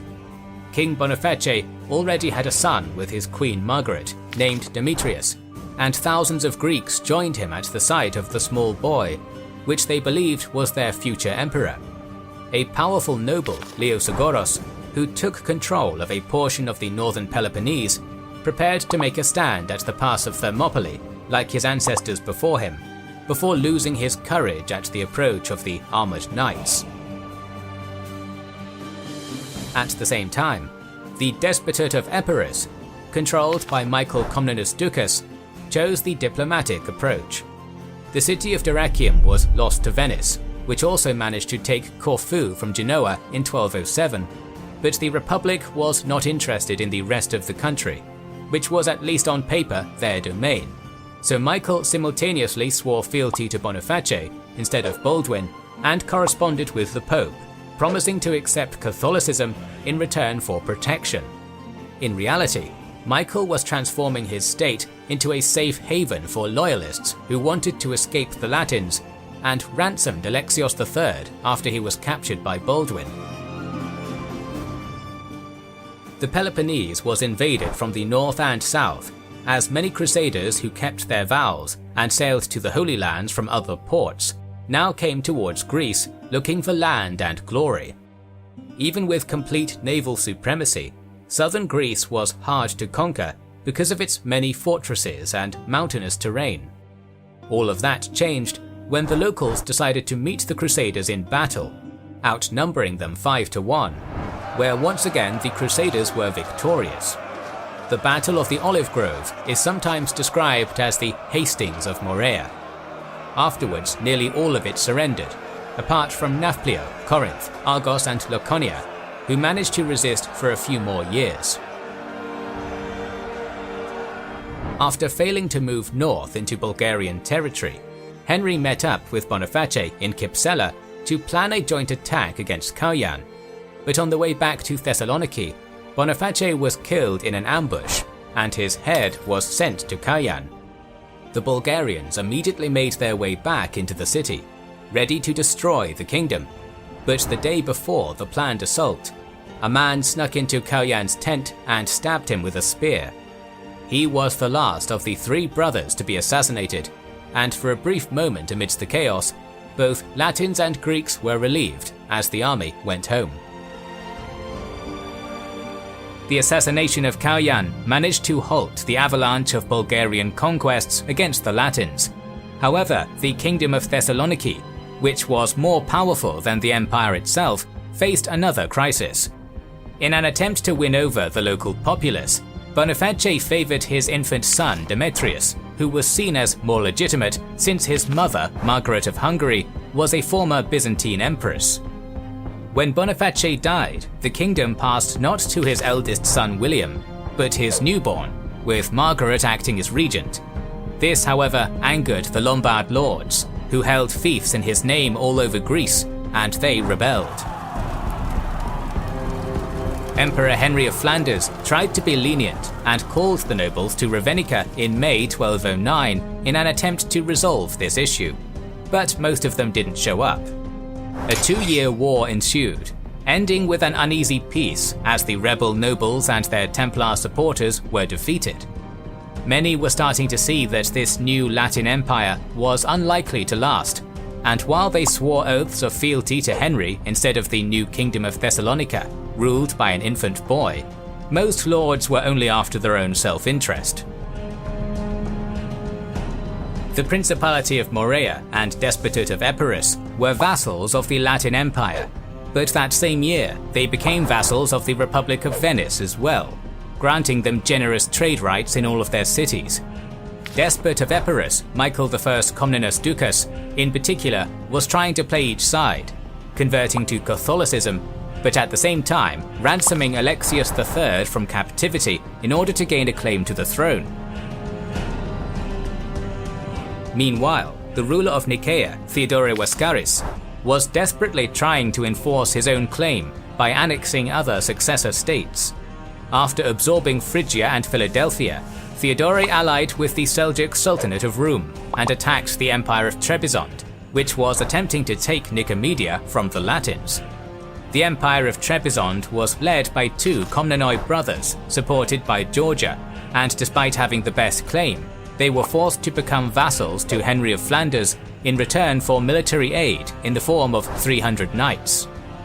The Nicaean advance was stopped at Heraclea, and Trebizond responded by launching a punitive raid against Theodore Wascaris. However, the 300 Frankish knights separated from the main force and were soundly defeated in an ambush. The tides turned, and in 1208, Nicaea took Heraclea, Kytoros and Amastris in quick succession.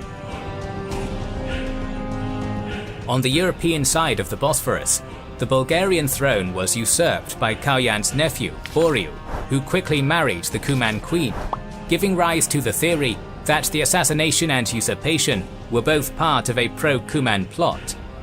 This forced the legitimate heir, Ivan Asen II, to flee from Tornovo and take refuge in the Principality of Halik at the age of 14. This disputed succession caused several nobles in Bulgaria to break off, including Boriu's cousin Alexioslav, who became the despot of a small realm in the southwest and received the backing of Emperor Henry. Boriu knew that he had to enforce his rule and decided to attack the Latins. He managed to surprise them by attacking the Latin camp near Beroe. There the Latins took heavy casualties as a hail of arrows killed many of the knights who didn't get a chance to put on their armor. The Bulgarian cavalry attacked the flanks, and the emperor was caught by a lasso. But just as disaster was imminent, a knight cut off the rope and shielded his liege. Over the next 12 days, the Latins retreated to Philippopolis in good order, but still taking many casualties along the way. Finally, once they approached the city, Henry took a stand and formed up his line. Around 3,000 warriors remained, several hundred of which were knights, against 30,000 Bulgarians, of which 7,000 were Cuman mounted archers. Boriu tried to mimic what his uncle had done at Adrianople 3 years prior, but this time the Crusader army did not fall for the trap. Marshal Geoffroy de Villehardouin used his heavy cavalry to repel a charge, and the open fields allowed the Latin cavalry to compensate for its small number and inflict heavy losses on the Cuman riders, who had trouble fighting in the summer heat. The day belonged to the Latins, but both sides took heavy casualties, and hostilities ceased for a few years. After the military approach failed to give Boriu the stability he craved for, he attempted to consolidate his power by persecuting the Bogomirs, summoning the synod in Tornovo in 1211, where he personally led the debates against the heretics, which were very similar to the Cathars in southern France, who were massacred in the Albigensian Crusade during the same period. That same year, Boriu managed to secure an alliance with one of the breakaway Bulgarian states under a man named Strez, and established an anti-Latin coalition made up of the despotates of Epirus, Strez and Nicaea. Boriu and Strez launched a campaign against Thessaloniki and assaulted the city while Henry was fighting Nicaea, but despot Michael changed sides once more to aid the Latins, and the Bulgarians were soundly defeated at the city. Meanwhile, the recently ransomed Alexius III wanted to make a comeback, and he allied with Seljuk Sultan Khekasrau I, who had recently taken over Antalya. Together, they marched at the head of a large army, totaling around 10,000, against the Nicaeans, who brought 2,000 cavalry along with 800 mounted Latin mercenaries. The Seljuks laid siege to Antioch on the Meander, which was critical to the whole region. As soon as Theodore learned that the city was about to fall, he ordered a forced march, leaving the baggage train and carrying just a few days' rations in a desperate attempt to relieve the siege. Alexius III and the Sultan abandoned the siege and rode out to meet the enemy in a narrow valley where they couldn't deploy their full force. As soon as the two armies met, the Latin cavalry rushed into the enemy center, crushing many archers and slingers. It then pulled back and charged again, but this second charge was less deadly as the soldiers got into a formation, withstanding the charge before surrounding and slaughtering the Latins. The Seljuks kept on advancing, and at the edge of victory, Khekasrau I scanned the battlefield, searching for Theodore Wascaris. The two rulers met, and Theodore was struck with a heavy blow by a mace and fell from his horse. The Sultan barked orders at his servants to carry the pretender away, But suddenly, the Nicaean emperor cut down the rear leg of the horse and decapitated the Seljuk leader. His head was impaled on a lance, and the sight brought terror to the remaining army, which retreated back to Iconium. Nicaea was victorious, but was unable to pursue the enemy as they had sustained heavy casualties themselves. The ultimate prize was the capture of Alexius III, who was stripped of his imperial insignia and spent the rest of his days in a monastery. This finally gave Wascaris the legitimacy he needed to claim the title, but there was a long road ahead. Henry did not underestimate the severity of this threat, and used the opportunity to strike at Nicaea in October 1211. After a day-long battle, the Nicaeans could not defeat the heavily armoured knights, and Henry pushed as far as Nymphion. This successful campaign led to the Treaty of Nymphion, which solidified the Latin position on the coast of Propontis, as well as some islands, but ended their vassalage over the Empire of Trebizond. The latter clause of the treaty meant that the Latins weren't protecting Trebizond anymore, a cunning move that allowed Wascaris to make up for the lost lands by annexing most of Paphlagonia. That same year, the Seljuks would take Sinope and kill David Komnenos, who led the defense of the city. Shortly after, his brother Alexius managed to retake it, but misfortune struck again as he was captured during a hunting expedition. The Emperor of Trebizond was then brought in front of the city walls and was tortured in the sight of its inhabitants until they opened the gates. Alexios was ransomed, and the Empire of Trebizond became a vassal of the Seljuks. Despite the fact that Trebizond retook the Byzantine lands in Crimea, it would never again be a contender to the throne. The defeat at Philippopolis and Thessaloniki, along with the truce with Nicaea, ended Boryu's ambitions, and he married his daughter Maria to Henry, while becoming his vassal and returning the lands Kauyan conquered in Thrace as her dowry. Bulgaria was once again in the sphere of influence of Constantinople, and would be inherited by Henry's heir. Boryu continued his diplomacy by marrying another daughter to the King of Hungary, Andrew II, and this approach was incredibly successful in helping him retain his power. Henry sent troops to aid Bulgaria in its unsuccessful invasion of Serbia, while Andrew took Vidin after the local Cumans rebelled against Boryu and then returned the city to the Bulgarian Tsar. The only disturbance of this relatively peaceful period was Epirus retaking Thessaly, Dyrrhachium and Corfu while everyone else was distracted, but the status quo wouldn't last. In 1215, the ruler of Epirus was assassinated. In 1216, Pope Innocent III suddenly died. A month later, Emperor Henry was killed by poison, possibly by one of the Lombard nobles, all of which destabilized the region once again. When the new Pope, Honorius III, called for a fifth crusade to retake Jerusalem, Hungarian King Andrew II was the first to answer the call, mustering the largest royal crusader army in history, which was transported to the Holy Lands by the Venetian fleet. The Latin Empire held a new election and chose Henry's Peter of Courtenay, who was the husband of Henry's sister Yolanda. He was consecrated as the new Roman emperor outside the walls of Rome by Pope Honorius III and began his journey to Constantinople. Meanwhile, in Bulgaria, a pro-Bulgarian faction who financed and staged an uprising against Boryu replaced him with Ivan Asen II, who returned to his homeland with Rus mercenaries and blinded his uncle. Once on the throne, the new Tsar proved to be very different from the rest of his dynasty, as he did not pursue a war with any of his neighbours and maintained the truce with the Latins. When King Andrew II wanted to return to Hungary by land, Ivan Asen II declared that he would allow his army to pass only if he marries his daughter Anna Maria. The two houses were joined, and Bulgaria was given Belgrade and Braničevo, which were exchanged for the fifth time in our story.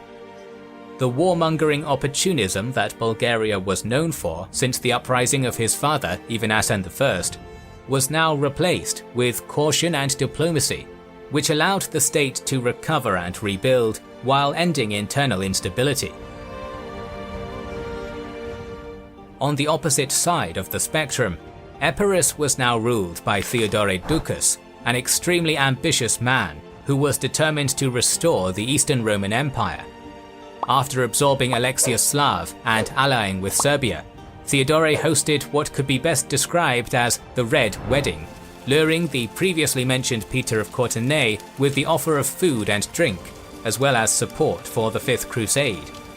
Once the Latins let their guard down, they were captured or massacred. Despite his betrayal, Theodore Ducas managed to trick the Pope into thinking he regretted his decision and would release his prisoners.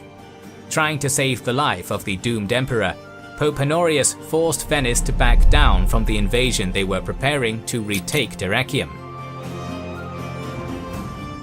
Instead, Theodore proceeded to expand in every direction, taking Neopatras and Lamia in the south, then Castle Platamon, Ceres and many other fortresses around Thessaloniki, which was completely cut off.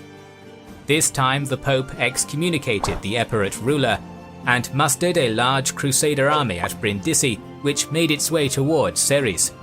However, the only remaining powerful Crusader state of Morea did not assist this crusade, because the same Pope excommunicated its leader the previous year for mistreating the local clergy and declaring him an enemy of God, more inhuman than Pharaoh. In Nicaea, the successful ruler Theodore Wascaris died in 1221, which led to a succession crisis between his two brothers and his son-in-law.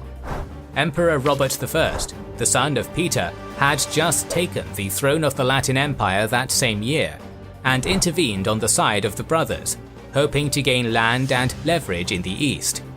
And so in 1223, the new Nicaean emperor, John III Vatasis, fought a Latin army under the two pretenders, which were decisively defeated, captured, and you guessed it, blinded.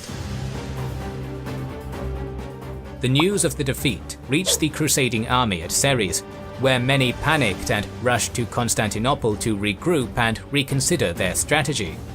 On the way there, however, they were intercepted by Theodore Ducas, who destroyed the majority of the army.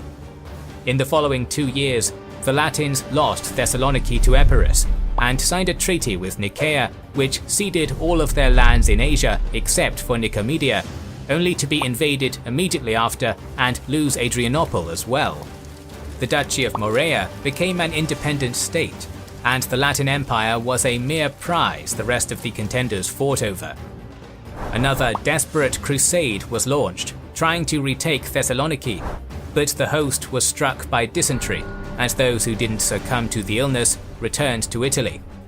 Theodore Ducas used this opportunity to crown himself Emperor of Thessaloniki, directly challenging Nicaea's claim, and launching a campaign which took over much of Thrace, including Adrianople. He now began planning the final step towards the ultimate goal. In 1228, the reign of Emperor Robert came to an end with his death. This was the moment Ivanasen II was waiting for. He kept faith with the Catholic Church for a decade, upheld the alliances, resisted the urge to take advantage of the chaotic situation, and married into the royal family. Now, when the crown passed to the 10-year-old Baldwin II, the Tsar offered the hand of his daughter Helen and proposed to take up the regency, coming up with a plan on how the Latins could retake the lands they lost to Epirus. The nobles began negotiations with the Bulgarian ruler, but behind the scenes, they were frantically trying to find another regent, trying to pick the lesser of two evils. They found that candidate in the 60-year-old John of Brienne, a French noble who held the title of King of Jerusalem, but not the city itself. In order to get him to accept, the Latin nobles made a bizarre agreement. John would rule as regent until the heir turned 20, but at that point, Baldwin II would be emperor in name, with effective control over only the Latin holdings in Asia, which were almost non-existent. Furthermore, John's two sons would inherit Epirus and Macedonia upon his death, and once again, neither region was even close to being controlled by the empire. Ivanasen II was furious, and instantly enacted a drastic change in policy, converting Bulgaria back to Orthodoxy after 3 decades under Catholicism, and securing a marriage alliance with the Empire of Thessaloniki. Together they formed a coalition against the Latins and Nicaea. During that time, the rift between the Holy Roman Emperor Frederick II and the papacy was at an all-time high, and since John of Brienne was a strong supporter of the Pope, Frederick II sent a large contingent to Epirus to aid them in their conquest of Constantinople. In 1230, a massive army assembled in the second city of the empire, ready to avenge the Fourth Crusade. But at the very last moment, Theodore Ducas changed his course and invaded Bulgaria instead, hoping to get rid of the rival he'd just allied. He was so confident in his victory that he brought his entire family and most of the aristocracy to witness his triumph. The army moved slowly, plundering villages and churches along the Maritsa River. Once Ivanasen II learned of this, he quickly rallied his forces and called in a small but elite Cuman contingent from the steppe, marching in front of the army with the treaty Theodore broke on his spear for all to see. The Bulgarians possessed a force of 10,000, 1,000 of which were Cumans, positioned on a hill overlooking the Krokotnitsa River, while the invaders had an army of 20,000, with a sizable contingent of German knights. The speed of the Bulgarians caught Theodore completely off guard, but he was still poised to show off his military might and reaffirm that he was the true emperor of the Romans, so he ordered his army to cross the river and crush the numerically inferior side, while his family and supporters watched from the camp. The spring crossing of the river, defended by the Bulgarian infantry, caused heavy casualties, slowed down the army, and threw it into disarray. At the critical moment in the battle, the Cuman mounted archers, who were patiently waiting on the forested hill, leaped into action. The fighting quickly turned into a slaughter, and Theodore Ducas found himself pressed between the Bulgarian line and the river he and his men barely crossed, while the nomadic marksmen decimated his rear and captured the camp.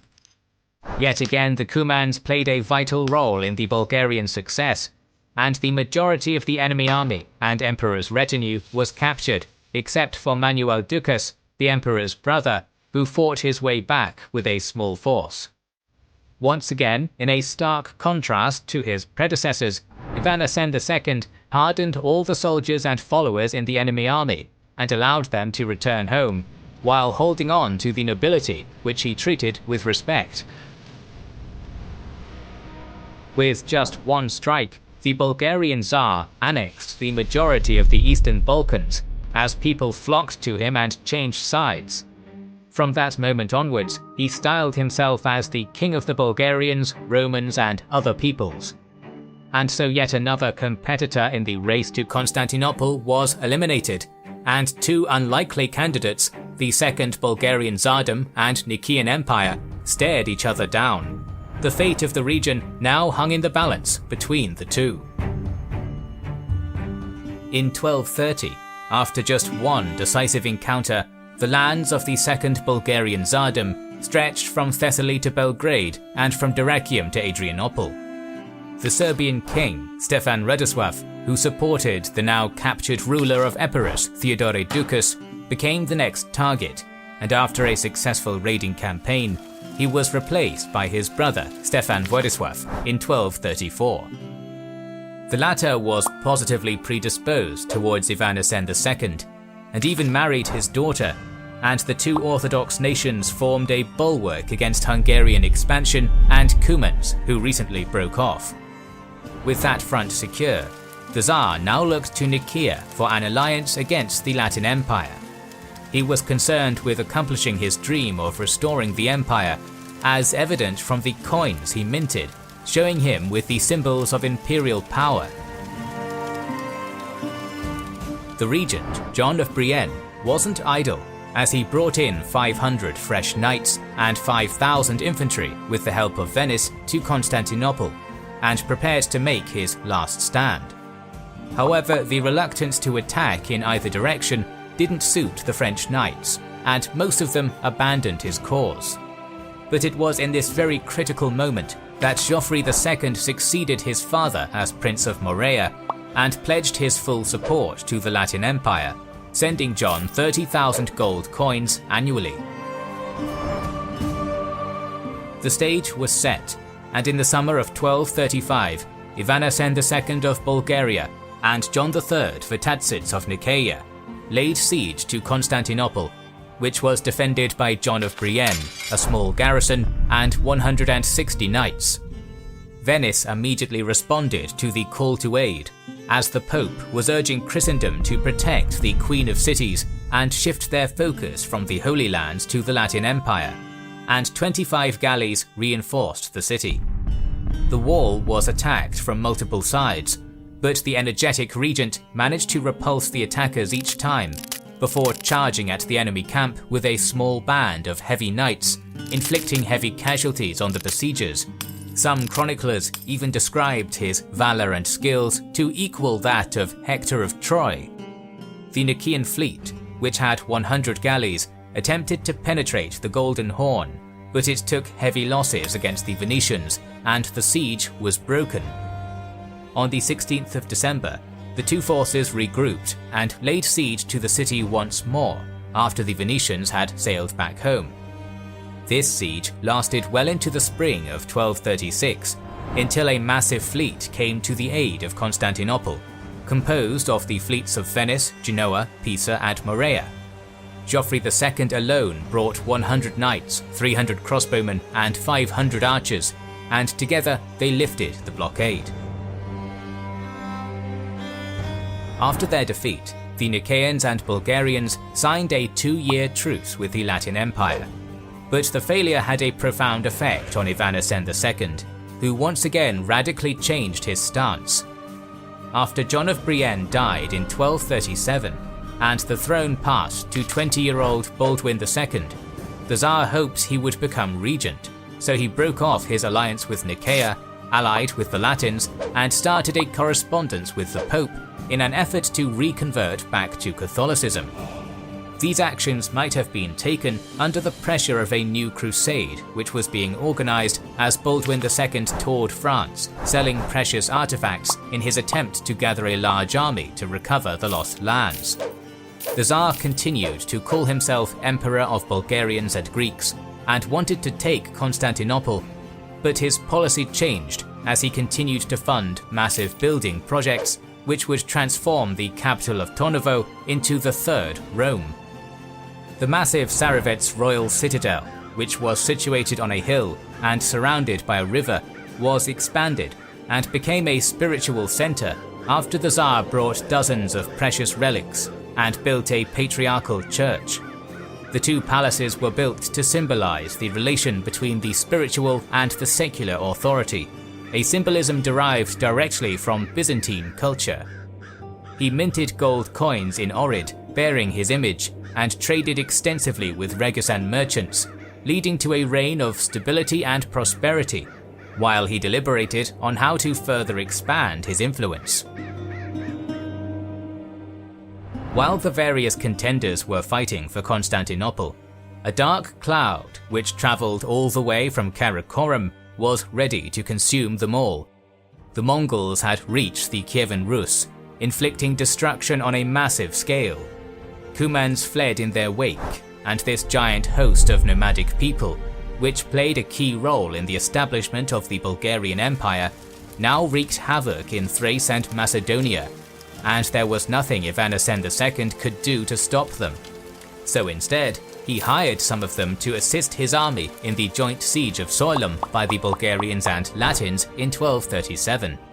It seemed that the uneasy alliance would lead to the complete conquest of Thrace by Bulgaria, while the Latins were hoping to regain land on the coast of the Propontis.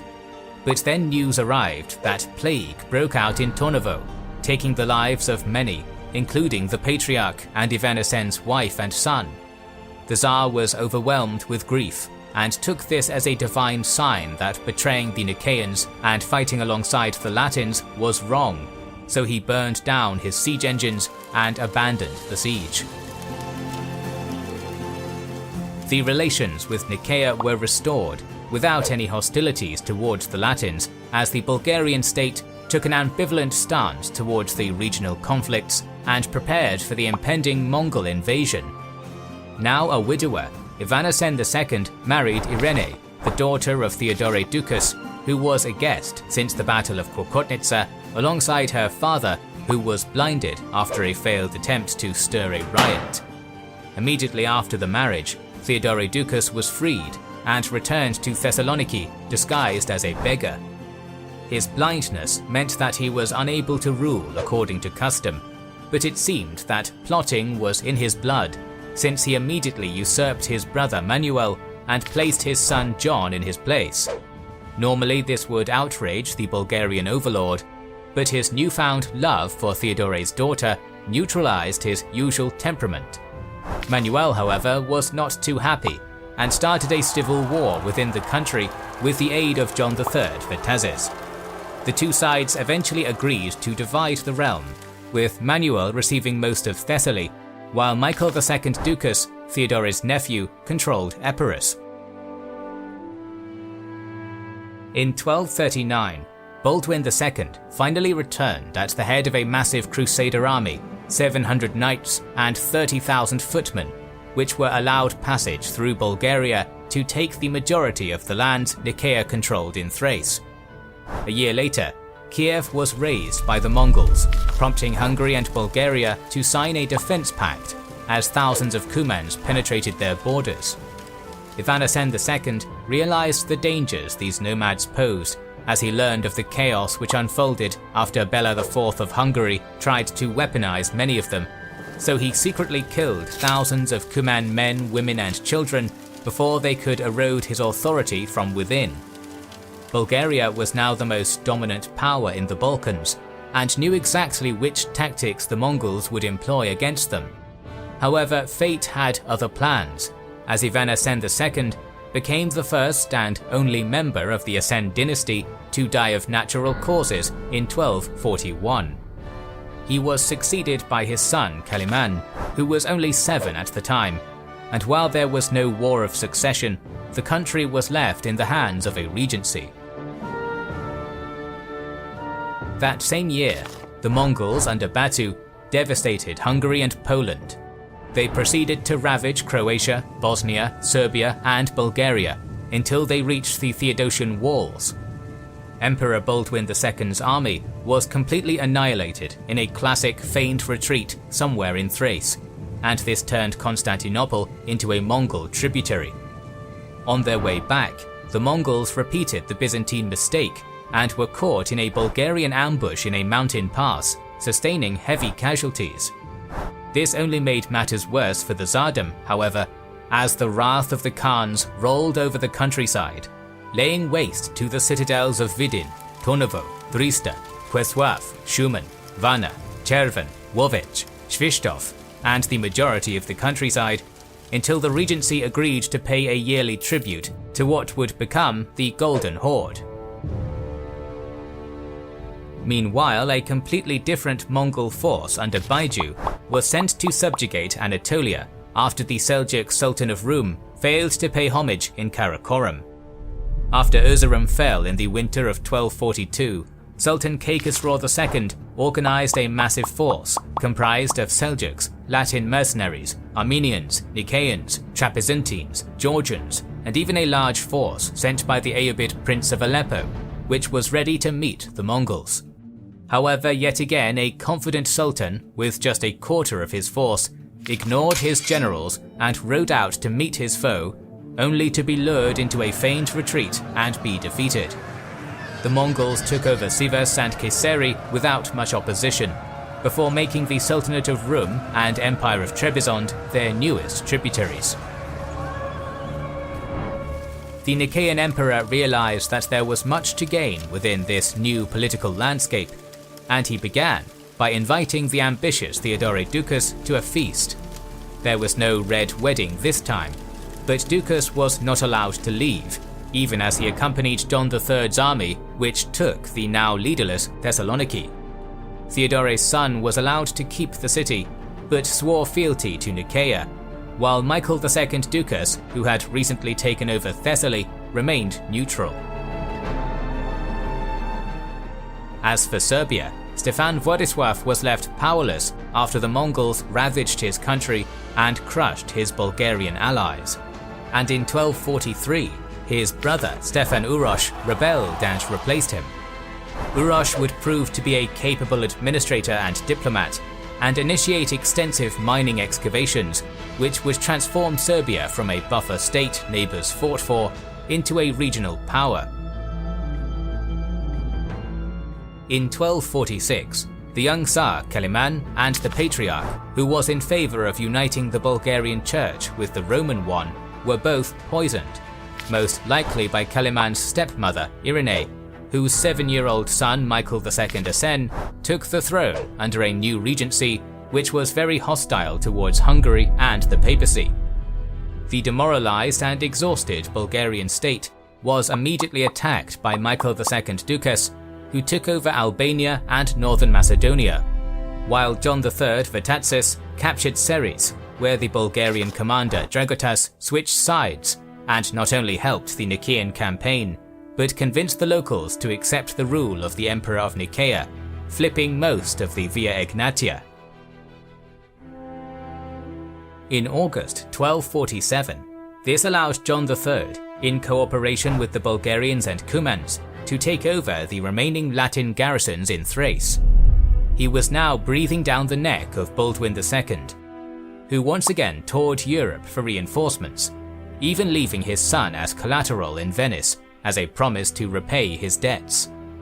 In the same period, William II of Morea finally completed the conquest of the Peloponnese by capturing Monemvasia and accompanied the French king on his doomed 7th Crusade, during which a band of Genoans captured neutral Rhodes before they were expelled by the Nicaeans.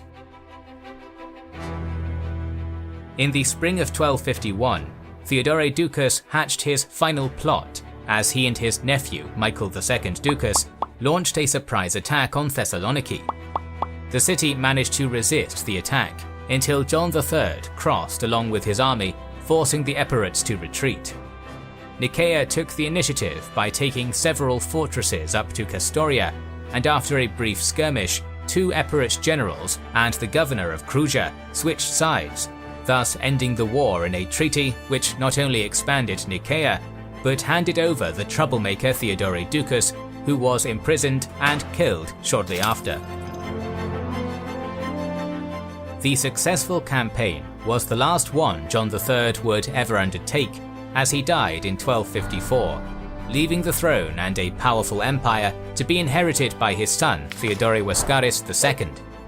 The new emperor was very promising, and immediately gave his close companions high offices based on their merit and not their blood, which displeased a large portion of the nobility, and even elevated a hermit named Arsenius to the patriarchy.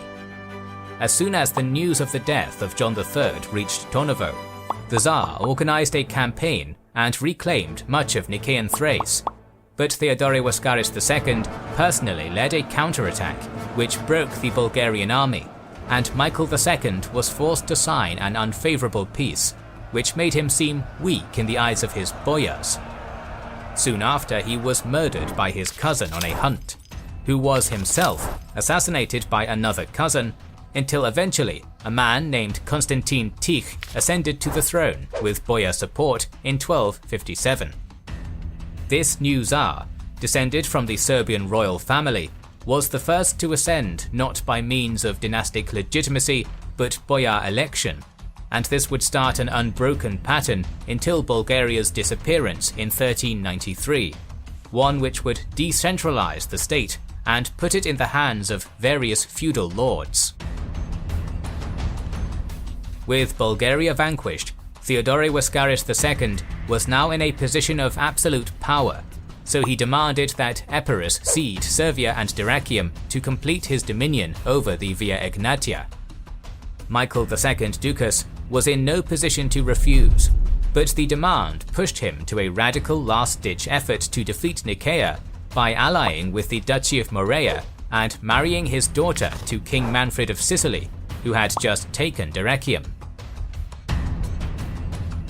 That coalition wasn't Theodore Wascaris's only problem, as he suffered from a disease, most likely a brain tumour, which got significantly worse in November 1257 and impacted his judgment. He believed that his madness was caused by the sorcery of his courtiers, especially Maria Palaiologos, so he had her thrown in a sack filled with cats, before he panicked that she may curse him again and released her. Fearing her brother's revenge, he imprisoned Michael Palaiologos, but then set him free. In 1258, Theodore even named his 8-year-old son John as sole heir under the guardianship of his best friend George, before retreating to a monastery where he died as a monk. Wanting to reduce the tension, George called an assembly of nobles planning to resign, but to his dismay, the group, led by Michael Palaiologos, encouraged him to keep his rank and swore oaths of loyalty to him and the young emperor. It was all part of a conspiracy. A few days after the death of Theodore II, a memorial service was held in his honor in a monastery, which served as his burial place. The entire court attended, with the army encamped on a nearby plain. As soon as George and his brothers arrived, the service began. The soldiers and Latin mercenaries wanted to see the young emperor, who went outside and raised his hand to quiet them. But the men mistook this as their signal and leapt into the middle of the procession, swords in hand, along with a large mob, which found George hiding under an altar. He was brutally murdered, while his estate was ransacked by the outraged populace. Everyone who was close to the previous emperor was brutally murdered, while the man who instigated the plot, Michael Palaiologos, proclaimed himself co-emperor alongside the young John IV. Even with the backing of the clergy and nobility, this usurpation hung by a thread, ready to be snapped by the anti-Nicaean coalition. So Michael sent his brother John, who quickly raced to Castoria, catching the Epirates off guard, while their allies were still scattered throughout northern Greece. Manfred was busy in Italy and sent 400 elite knights, who joined the leaders of Epirus, Morea, Archipelago, Evia, and their considerable hosts. The Nicaean army was composed of Greek contingents from Asia, Macedonia, and Thrace, backed by 300 German knights, 1,500 Hungarian mounted archers, 600 Serbian horsemen, Bulgarian cavalry, 1,500 Seljuk and 2,000 Cuman cavalry, and some Latins. For the first time since the sack of Constantinople, the conflict involved two sides, which included every major state in the region. Over 50 years of constant plotting, betrayal, conflicts, and marriages led to this moment. The numerous participants of this campaign make the task of estimating the two sides impossible, but the outcome of this battle would determine who would rule the region. After Michael II Ducas was pushed out of Castoria and suffered many casualties in his retreat, he regrouped with his allies near Pelagonia. John knew he was outnumbered, so instead of engaging in an all-out battle, he performed hit-and-run tactics with his nomadic contingents, plundering the Nicaean baggage trains, while positioning his heavily armoured knights in good defensive positions. In the meantime, he sent spies to the enemy camp, which spread misinformation and rumours about betrayal and desertion from one contingent to another. On one occasion, the illegitimate son of Michael II Ducas was angry at several knights from Morea who were openly flirting with his wife, but when he pointed it out to their commander, he was dismissed as a bastard. This prompted a large detachment to change sides and start a cascade which neutralized the entire Epirate contingent. Having learned of the enemy's plans and positions, John struck a devastating blow against the army of Morea, capturing its leader and securing the western frontier. but he was unable to gain any new lands because of the difficult terrain, and pulled back to prepare for the upcoming 1260 siege of Constantinople. Nicaea mobilized its army and navy, built large siege towers, and sent agents within the city, but despite all of their efforts, the Latins barely held on. Michael knew he needed naval support to finish the job, so in 1261 he signed a treaty with Genoa to counterweight the powerful Venetian presence in the region. That same year, he sent a general at the head of 800 Cumans to keep an eye on the Bulgarians and scout the defences of the city. But as they came across one of the nearby villages of Salimbria, a few farmers told them that the Latins and Venetians had left the city to raid a Nicaean island. The general considered his chances, knowing that if they failed to penetrate the city, the returning army would have no trouble wiping them out. But in the end, he decided to try the gamble. On the night of the 24th of July 1261, he and his men hid at a monastery near the city gates, before entering through a secret passage.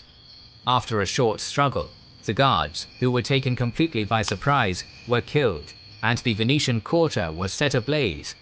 Panic spread through the city, and Emperor Baldwin II rushed out to save his life, evacuating along with many other Latins with the help of the Venetian fleet, which came just in time to save them, but not the city. At dawn, Michael refused to believe what had just happened, until a second messenger brought him the imperial crown and sword, which Baldwin forgot in his flight. He quickly moved to the city and crowned himself emperor of the restored Roman Empire. To solidify his claim, that Christmas he blinded John IV on his 15th birthday, banished him to a monastery, and married his 3 sisters to lesser Latin and Bulgarian nobles, in an attempt to wipe out his bloodline, an act which would lead to his excommunication by his own patriarch. The newly established Palaiologos dynasty would become the last and longest ruling dynasty of the Eastern Roman Empire, and dedicate most of its attention to rivalries in the west and within, rarely paying any mind to the new storm brewing on its eastern frontier. After all, what was a small Turkic beylik to the restored empire? We will talk about the history of the region more in the coming months, so make sure you are subscribed and have pressed the bell button to see it. Please consider liking, commenting and sharing, it helps immensely.